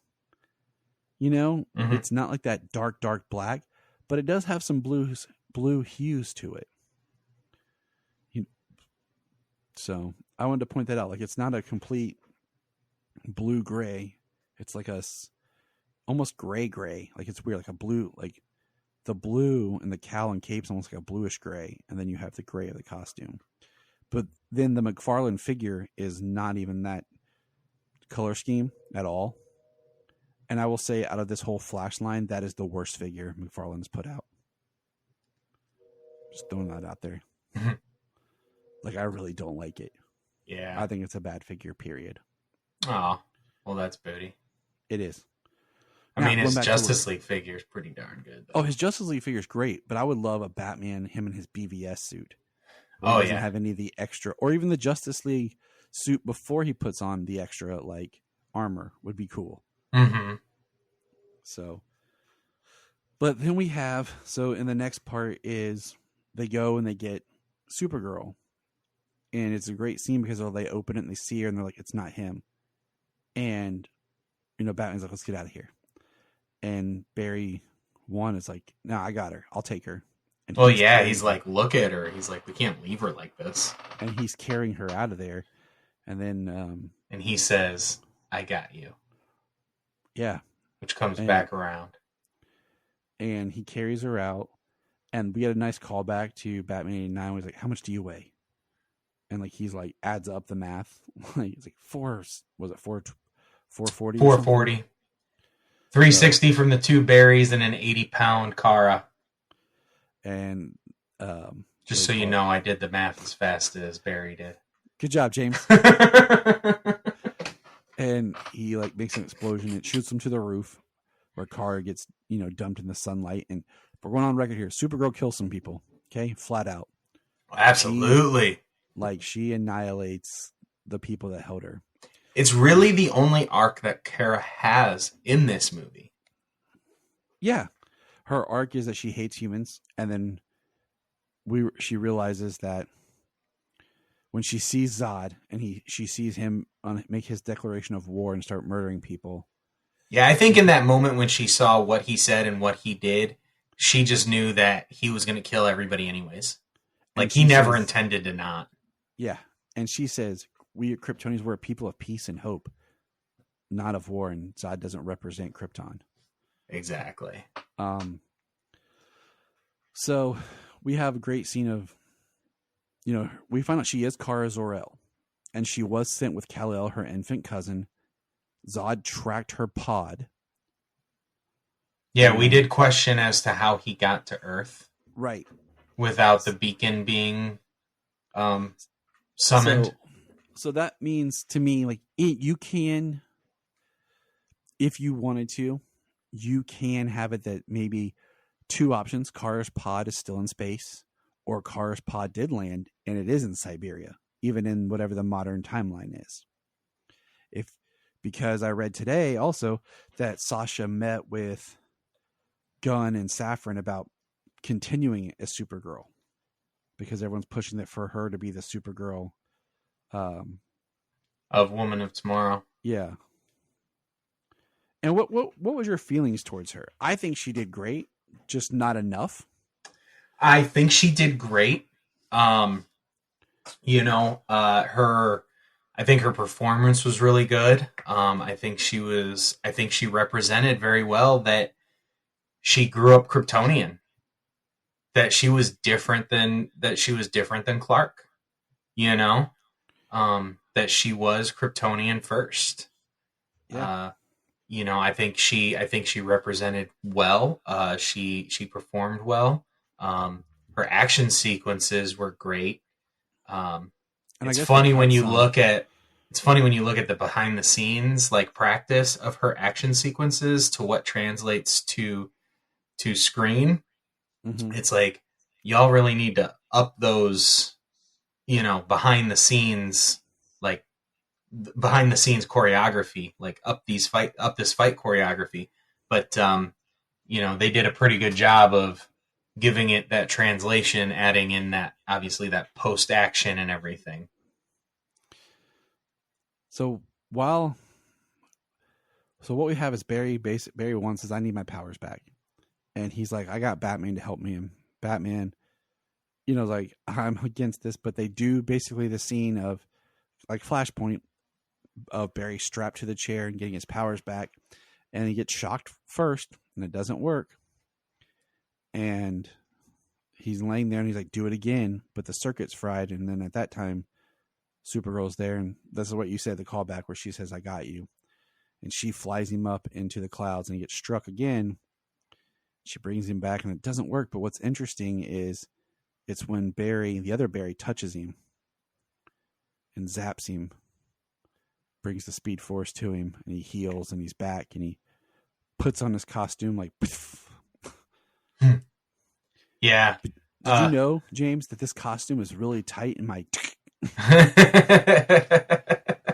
yeah, because Barry 2 makes his own costume and he's like, look, loose. I love it. He's shaking his pelvis. Because it makes sense, because Batman tosses Barry 1 a costume and says, put this on, I'll protect you to insulate you. And he's like, no, that's not the point. I don't need protection. Yeah. And so Barry 2 grabs it. He's like, I made it our colors, man. What do you think? Yeah. I loved it. It was like so excited. Like, it's our colors. It looked really good. And I thought, and the way they ended that montage as he's sawing off the ears, it was hysterical. Yeah. Just squeaky rubber. and then Keaton comes out and he's like, you want to get nuts? Let's get nuts. Yeah. I think it's really cool here though. The idea that you've got Supergirl, you've got Batman, you've got two Flashes, and all of them can't stop Zod and his army. The idea that the only person who could stop Zod and his army is Superman. With Superman and his ship to open a black hole. Well, let's not forget how much that helped. Absolutely. Yeah. And, Kara, we don't know where Kara's pod is or anything, but the idea was not so much it was to hold off Zod, but Barry to get his powers back to go, he had to eventually realize that he couldn't stop Zod, So we go into the fight, and it's a good fight. We have Kara fighting Zod, and this is where we learned that Zod found the infant Kal-El and basically was looking for the Codex, and the Codex, I guess this time, is in Kara, and they kill the infant Kal-El. So Kara's just pissed and just starts fighting Zod. Well, I mean, maybe even in the original timeline, Kara, the Supergirl we know, the Kara we know, existed thousands of years ago. There is no Kara when he goes to Earth. It's Kara can be very easily retconned into however you do if you were going to do a Cavill. I mean, and if you were to there. continue that, yeah. And we'll get there in a little bit. But, you know, the fight is, and basically the fight's great action, and I won't spend every second describing it because we're going to, as soon as this thing hits digital home, we're going to do a commentary on it. I don't care. Yeah. It'll be the second fastest commentary we've ever done. Yeah, it might be probably second because they're probably going to hold this one longer, depending than others. We'll see. I mean, as long as we get as long as it gets those legs. The box office, if it gets those legs, probably. But if not, they'll do. I'm hearing that September, the first week of September, will be the physical home release. That's what I heard too. And it might be in 30 days. I mean, but 30 days has been kind of the thing for a lot of movies, though, recently. 30 days, and then it's digital rental and digital purchase. So, James being summoned to fight crime. He's back. So we see basically the big part is Barry and Barry work together, and it's awesome. Like, it's fun. But I would have liked a little bit more. I'm not going to lie. I would have liked a little bit more of Barry one doing some action and really fighting right here. We got some great stuff going on with the tornado and the run, completing the circuit and all that stuff. But what happens is Kara gets stabbed by Zod in his favorite little stabby thing, and Batman blows up, basically. And then they decide, we can fix this. And they run back together. And they come back out. It's a really cool scene, visually, how they come back out of the Kronos ball and everything. And they fix it, you know. But then what happens is Batman dies, this time by Namek, the, you know, space giant. Yeah, which is, his fight scene is really awesome. The way he's just like zipping around him, blasting charges, and using his body as a shield. Yeah. Every time he places one on him, it was really cool. And then this time, Kara gets stabbed by Zod with Feora's help. And they go again, and Barry realizes, like, we can't do this. Yeah. Man, Kara was pissed when she found out that he killed Kal-El. Oh, dude, it's a great, where she's like, that's where we get the, what did you do? And the, Yeah. She beats his ass for a while. She does. But Zod's got that dang armor on, you know, with his spiky spike, the way he killed Jor-El, you know? Mm-hmm. And, oh, did you notice that the We Are Not Alone speech from Zod and this one's new footage? It's not the original footage. Mm-hmm. Yeah, I figured you would. Oh, yeah. So this thing goes on, right? And this is where we're in the chrono bubble, and Barry 1 tells Barry 2 the reason why he came back. That's because Mom died, and Barry 2 already knew. And this is where they're arguing and everything. And there's little things that are happening, like Barry 2 got stabbed he went to phase through a Kryptonian blowing up, and when he did, like, he came out of the phase and like a piece of the armor was stuck to him. And then all of a sudden they're in the chrono bubble, Dark Flash shows up. And basically, I mean, Dark Flash is Barry 2. Yeah. So Barry 2 says one more time. He's like, you know, nobody's going to die, one more time. And he runs out, and this is when Dark Flash attacks. And, you know, and basically this movie is interesting because there's no real villain. No, yeah. Villain. There's with the story.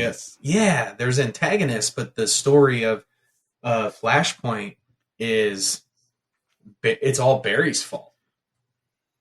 And they did that. It's all Barry's fault. And Dark Flash being Barry 2 makes him the antagonist of the movie. Yeah. And, you know, Dark Flash is not a villain at all. He looks horrible because it's all the Kryptonian armor and stuff, basically, from every time he's been trying to do this. Yeah, he's been riddled with Kryptonian armor for God knows how long, how many tries. And he's like, I've almost figured it out. I got this. We can pull this off. And it's like a paradoxical loop. He says he had to push Barry out of the time loop to make sure that he was created. You know, it's very Savitar-ish, kind of from the TV series, but yet this is, I think, better because Savitar and that was just evil, and this is not really evil. He's trying, to save everyone, but it's starting to destroy the multiverse. Well, I think so. Like I said, in Flashpoint, Barry is basically your villain. Yeah, because Thawne even says like, and they did on the TV show too, where it's like Barry's kind of, and Thawne's like, I get to be the hero today. Yeah, but I like that they make Barry the villain without having to have him fight a villain. Yeah, without him having to fight another speedster. Like at this point, he doesn't know yet that the Reverse Flash, that an Eobard Thawne is the person who killed his mother. And if they were going to do a trilogy, Bryan and I proposed how Thawne should be the third movie because it ties so much back to the themes of this movie. Right. And the second movie should be like, the second movie should have Thawne pop up as like a Tyler Durden, Fight Club style. Yeah. And then the third movie should be about Thawne, but the second movie should be about the Rogues. But we'll never get that Flash trilogy. But that's just what me and Bryan pitched. Yeah, I mean, I think it works best. Barry is the bad guy, and I think that should be the focus of it. It's his choices and his mistakes, and absolutely he has to live with that.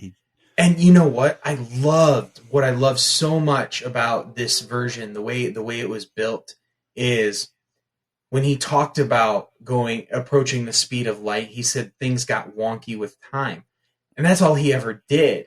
And then he actually turned back time in Bjornov, in Justice League.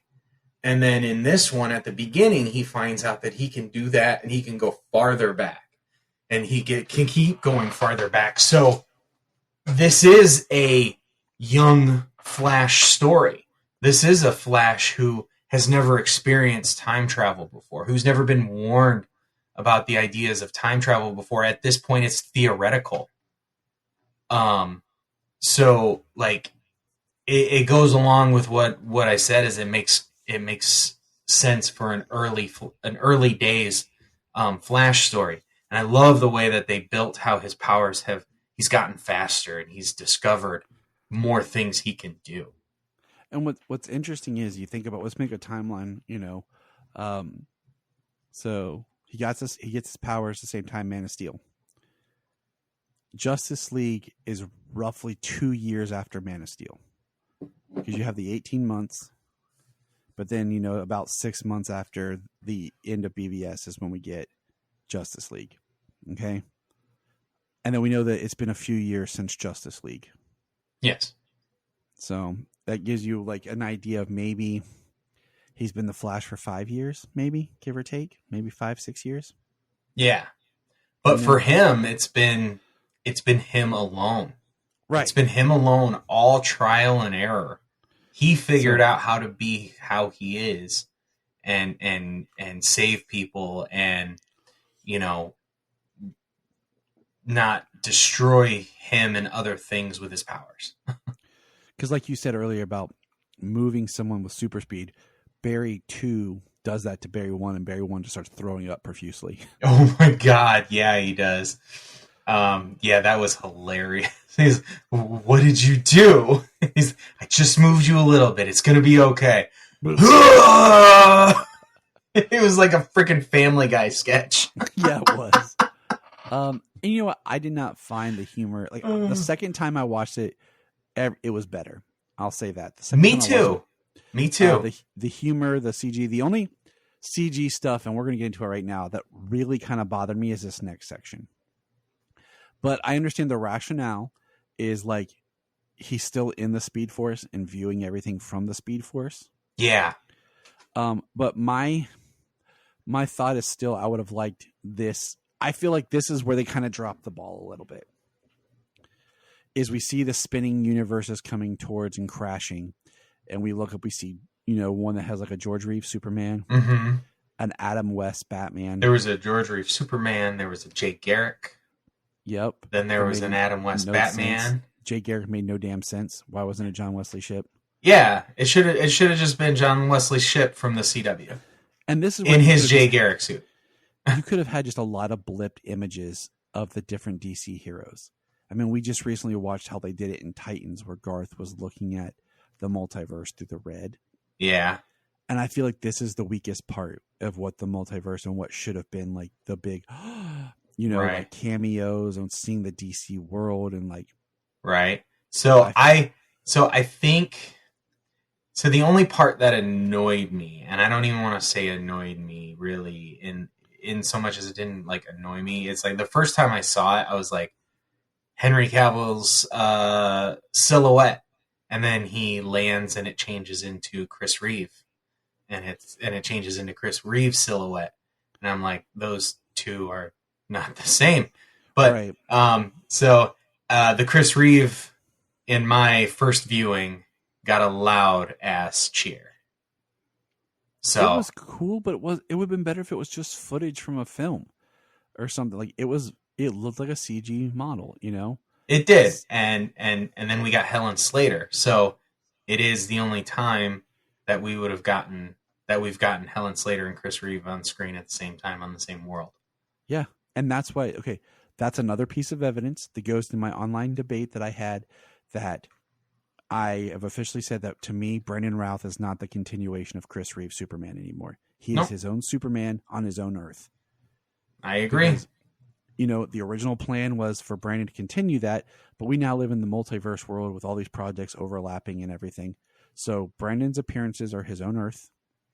Superman 1 through 4 plus Supergirl are their own Earth, because this actually puts Supergirl and Superman together, which Brandon Routh never did. So there you go. There you have it. Brandon is his own Superman. He's not Reeve continued. Even that he's in a Earth that is close to it, so they share a lot. Yeah. But like I said before, Bosworth isn't playing Kidder. Sam Huntington isn't playing Mark McClure. Right. So we had some of this discussion about how these things grow and evolve and the differences, and a behind the scenes intention does not actually translate to what canon is.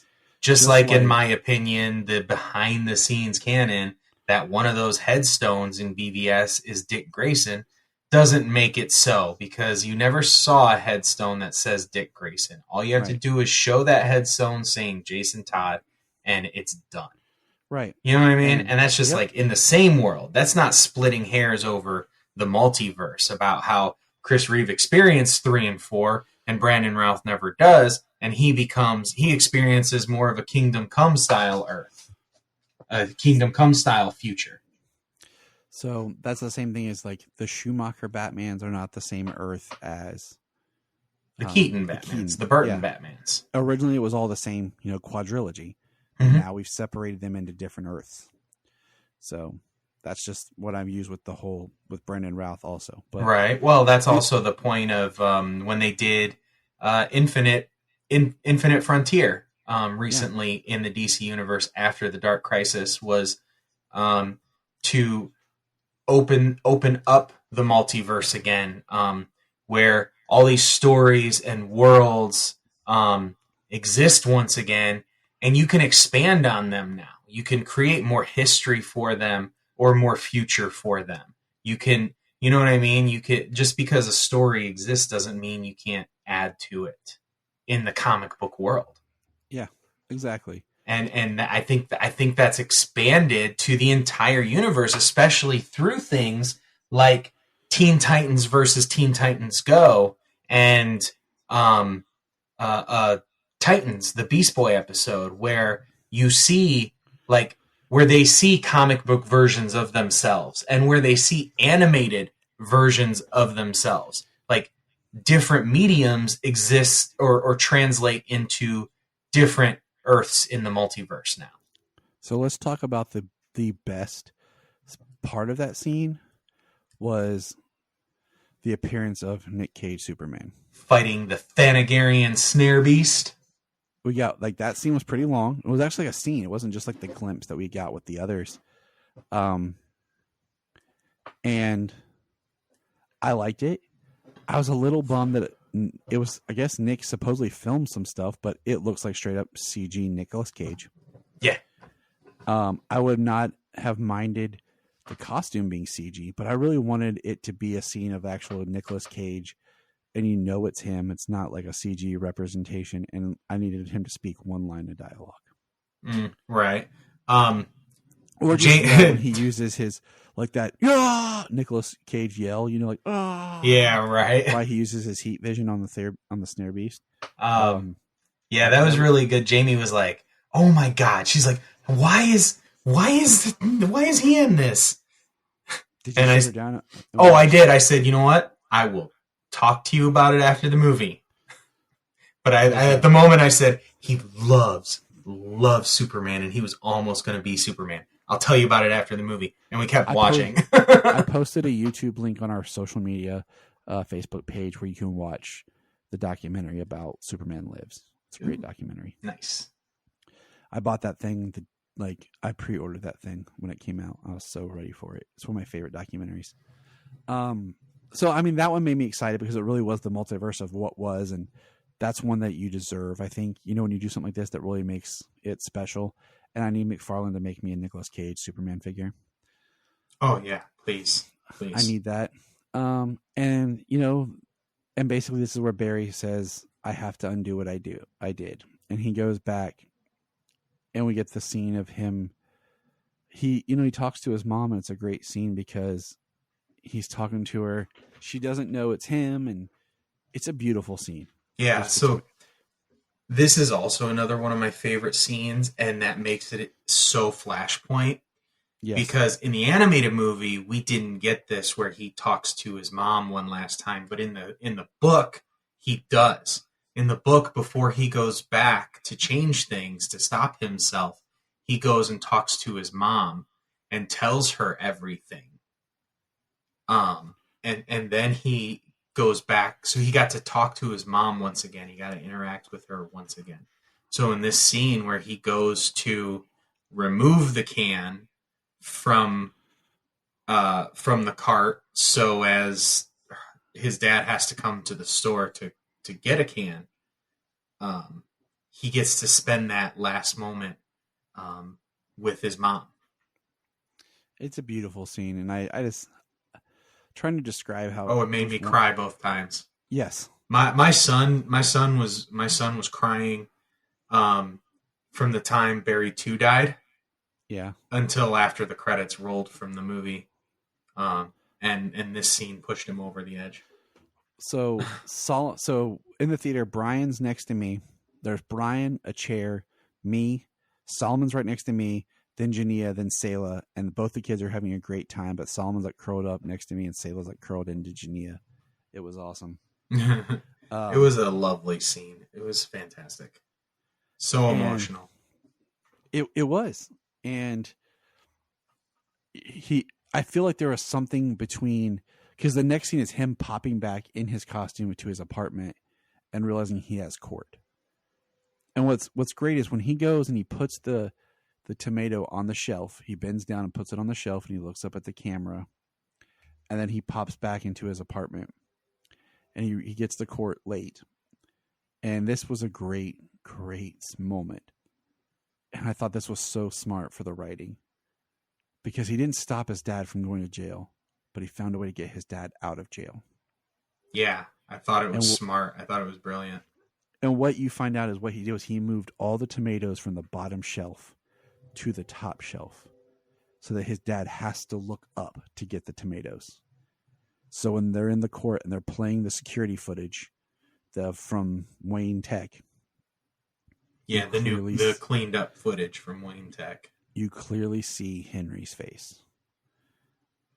Yeah, I thought it was great because it does nothing to change the past. It lets the future go, and it gives his dad a future, and he gets his dad back. Yeah, and I think Ron Livingston did a good job, but I did miss Billy Crudup. I did, and I did not. I did too. I missed Billy Crudup. And I think you'll remember that I was perfectly okay with the idea of him playing Henry Allen. Yeah. And that I think he's a great actor. And yeah, he did great. I thought it was amazing. I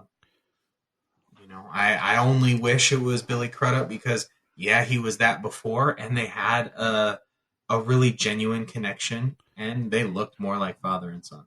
Yeah, they were great in their 2 scenes Yeah. in Justice League.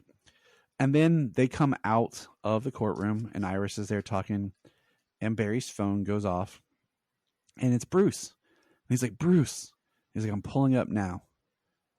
And this is what I consider the one cameo, like real cameo in this movie. I want to stop right there before we get to the cameo. I screamed and I applauded. I was like, did you? Yes. Okay.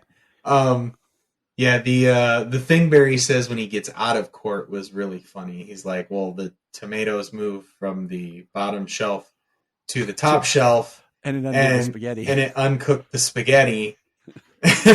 Like, that makes absolutely no sense. What do you... And Iris walks off, and she's like, speaking of spaghetti, you should ask me to dinner. And he asks her out. Which is great. I really liked her as Iris. Even though she's not in that much, from the little bit she is, I really liked her. I liked it that she liked Barry. She was the one like pushing to see him, she's the one who like asked me out, dude. And I think Barry has a lightness to him now because his father's freed and he's learned something. But then Bruce gets out of the car and he's like, "Who the are you?" I was like, "Oh, they dropped the one F-bomb at the end." Perfect. And it cuts, and it's George Clooney. Freaking George Clooney, dude. And what I love about this scene is he says George never says I'm Bruce or I'm Batman. So you can kind of like tweak it later if you wanted to. Because I loved it. Okay, I loved it, right? But they released an article yesterday from Deadline that talked about there's 3 endings to this movie. The original ending was under Walter Hamada, and it featured Michael Keaton and Sasha Calle there at the end. Keaton was the one that got out of the car. Because I think we've seen Keaton on the steps, didn't we? Yeah, we've seen behind the scenes footage of them filming it, and he's wearing the same blue suit that George wears. Okay. So right there, Andy Muschietti had directed and has 3 different Bruce Waynes in his movie. Okay. Just throwing that out there because he's about to do number 4.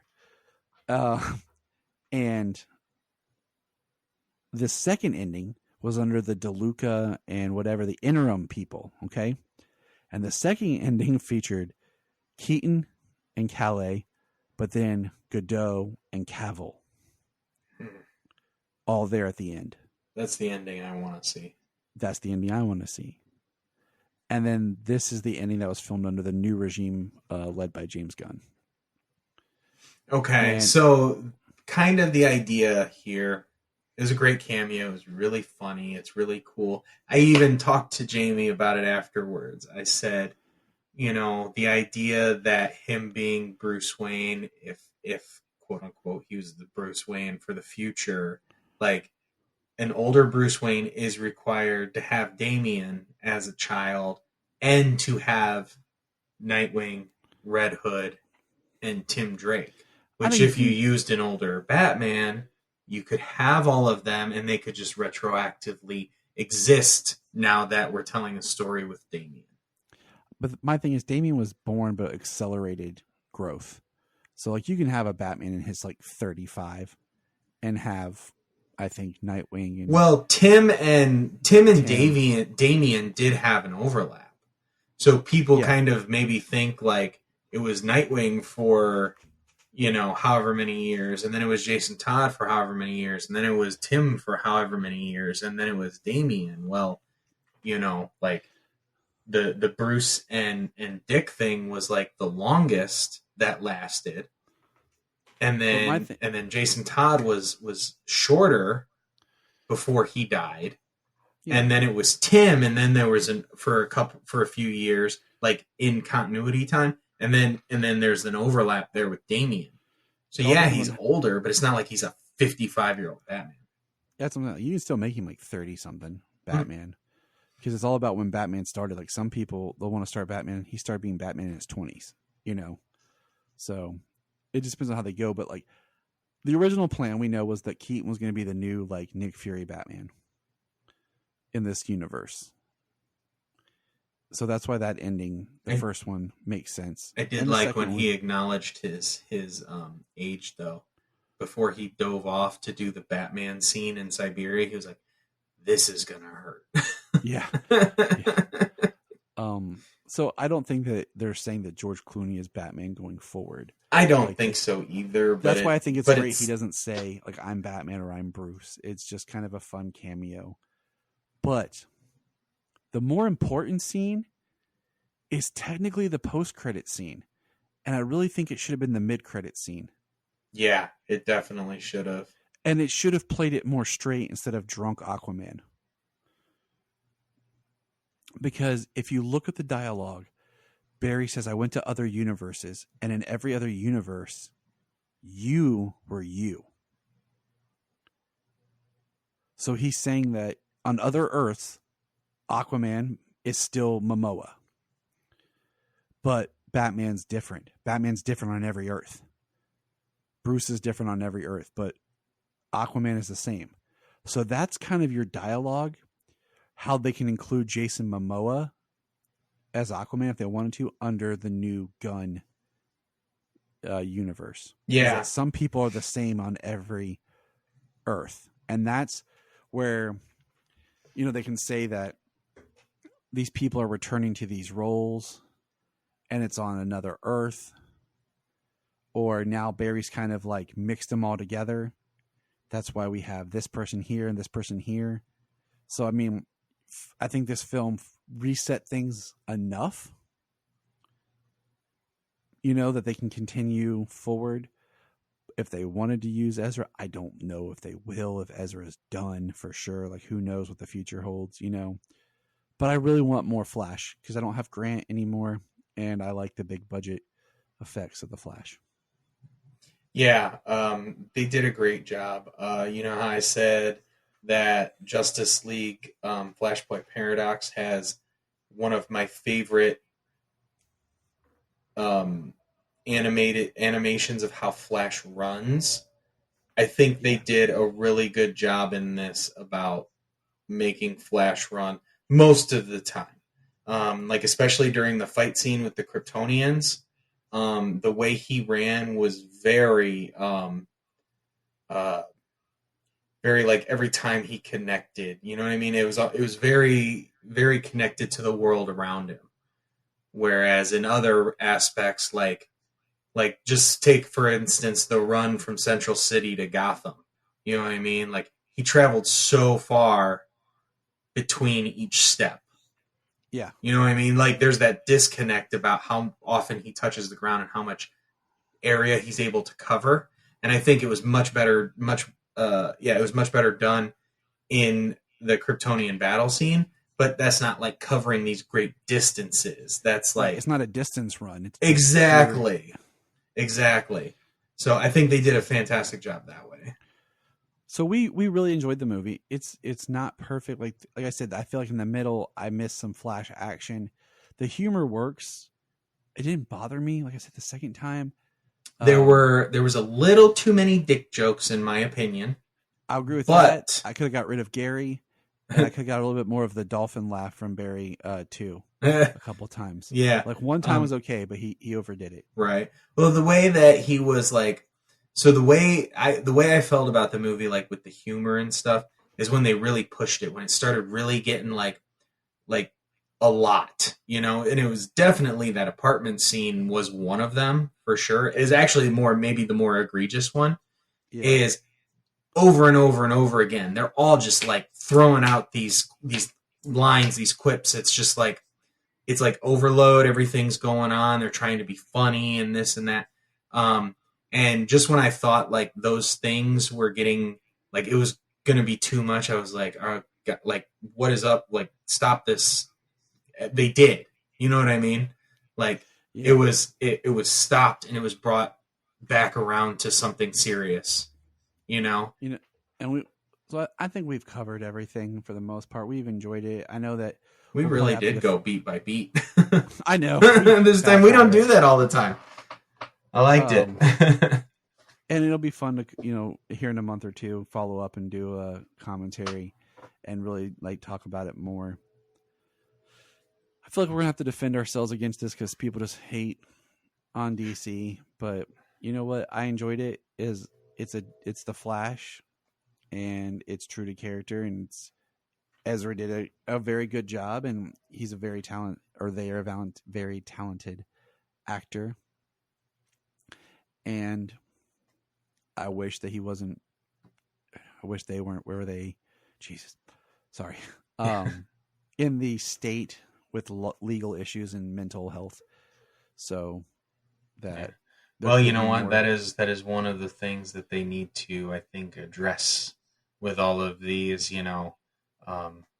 strikes and different things that are going on and that are planning to go on in the future here. That that people like actors need more help, more assistance with that mental aspect. Yeah. I think some of them have to reach deep to do something erratic or emotional or dark or something like that, and then they just are sent on their way, without ever coming out contemplating on how they come out of that the other side. And I feel like this movie is going to get hate from people who just want to hate. It's DC. It already is. So that sucks, and it bums me out. And I enjoyed it, and I like the Flash a lot,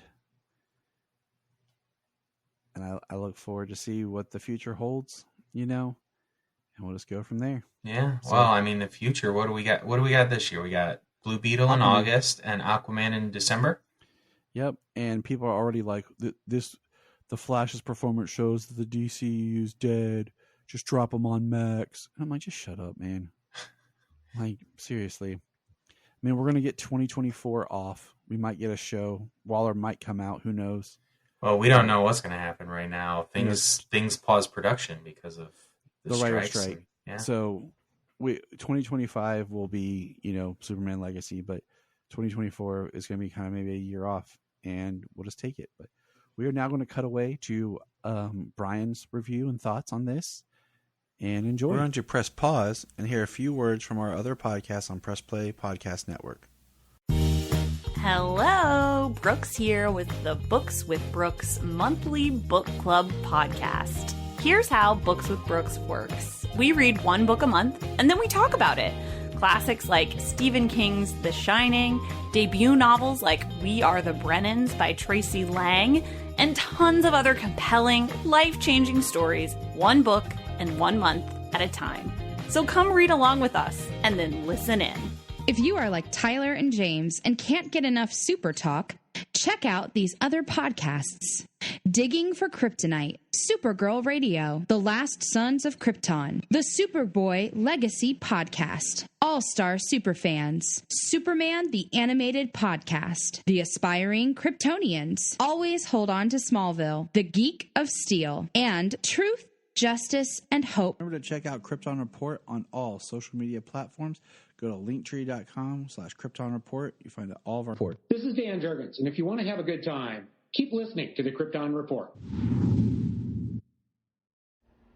So my Flash review, I would rank it probably a 9, maybe a 9.2 out of 10. I really enjoyed it. I feel that there's some things I probably would have tweaked.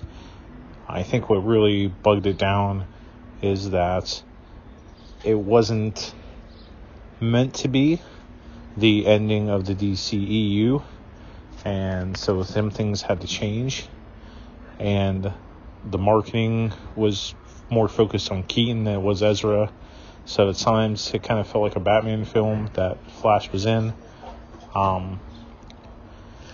I think overall it was pretty dang good, and I rank it pretty high because it just had a lot of heart, and some of the visuals that they had for the Flash running were just absolutely awesome. So I rank it very high there. The opening of the movie was just awesome. There is a part where he runs in the opening to another place, and it just focuses on what he sees, and it is something special. I smiled the whole time, I must say. The story overall, kind of like your main antagonist was really just Zod. And there wasn't really like a full-on antagonist, if you will. Like, Flash didn't really... he fought some people and Kryptonians, but like, I would have probably tweaked the antagonist a little bit and worked on that. I don't know why this movie wasn't released on Mother's Day. I thought that was kind of odd, considering how the story is so focused on mothers. And overall, I felt the story had just a lot of heart, and I want to see more of where they could have went. I think Ezra did just awesome. As far as Ben Affleck's swan song, it was great to see a suit that literally came right off the page. To see him in blue and gray is something I've wanted a long time to see Batman in, and he looked awesome. Absolutely awesome. To see him in broad daylight doing Batman stuff, like,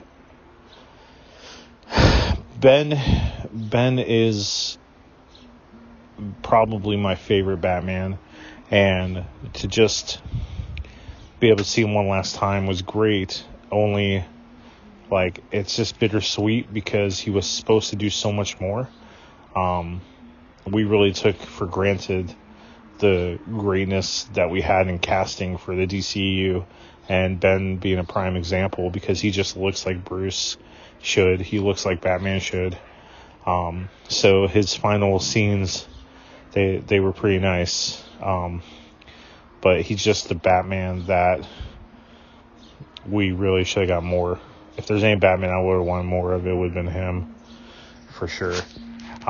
I thought that, I can't remember the name of who played Supergirl, but she was pretty darn good. I feel like they rushed a good bit of character development, but the lines that they gave her for that character development, they were solid.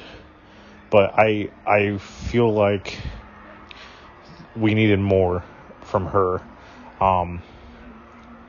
I think the general consensus of the story is that you want more of what you got. And you won't probably get it.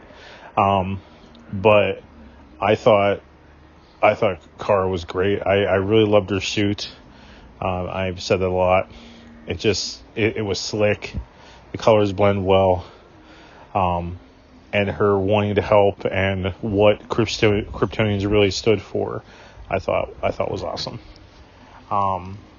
Michael Shannon as Zod, it almost made me feel like, was Michael Shannon really there? I know he was, but because he wore the Kryptonian battle mask the whole time, his face was kind of distorted at times with CGI, and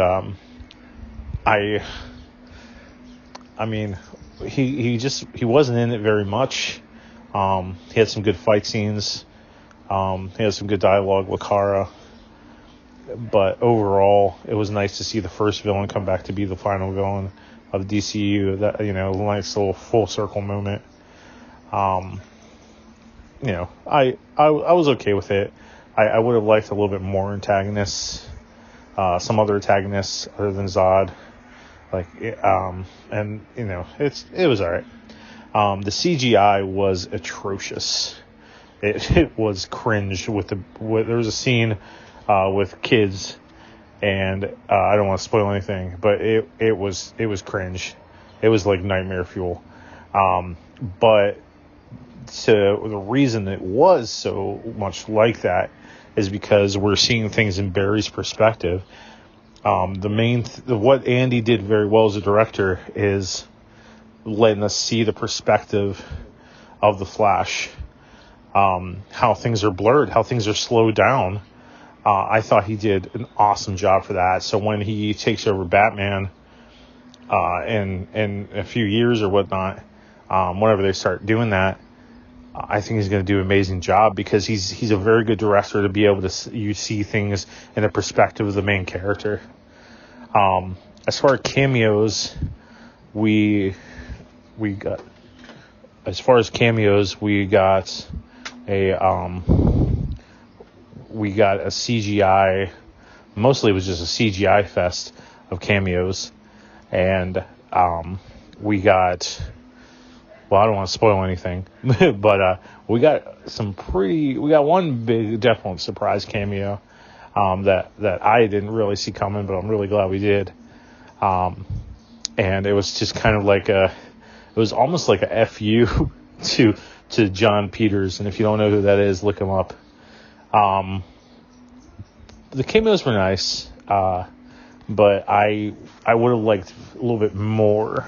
And I really am curious for the 4K version of this, see the extended cuts of things and deleted scenes, because there has to be a lot. There has to be. I'm very curious about that, of what was left out.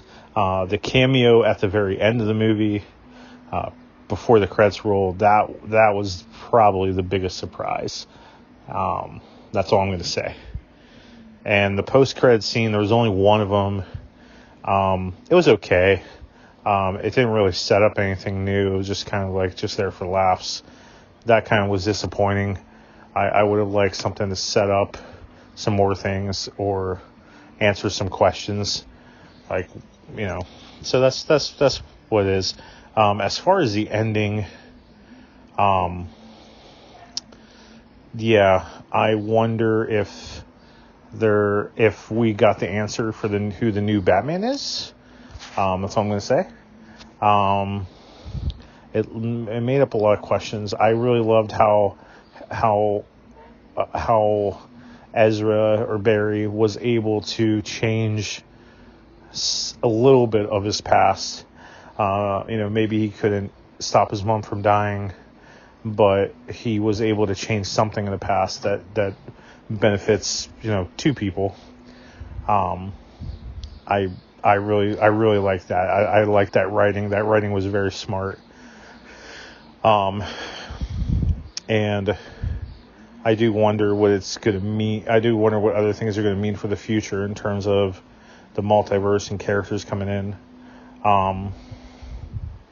Overall, I thought it was a very decent movie. I want to see more of the Flash. Ezra did a great job, but Ezra has some issues he has to work out, so I don't know how that's going to tie in. I really just want Wally West. That's really who I want more than anybody. So that's my notes. That's my review. Look up in the sky. We just want to say, if you've enjoyed this podcast, please check out other podcasts on the Press Play Podcast Network.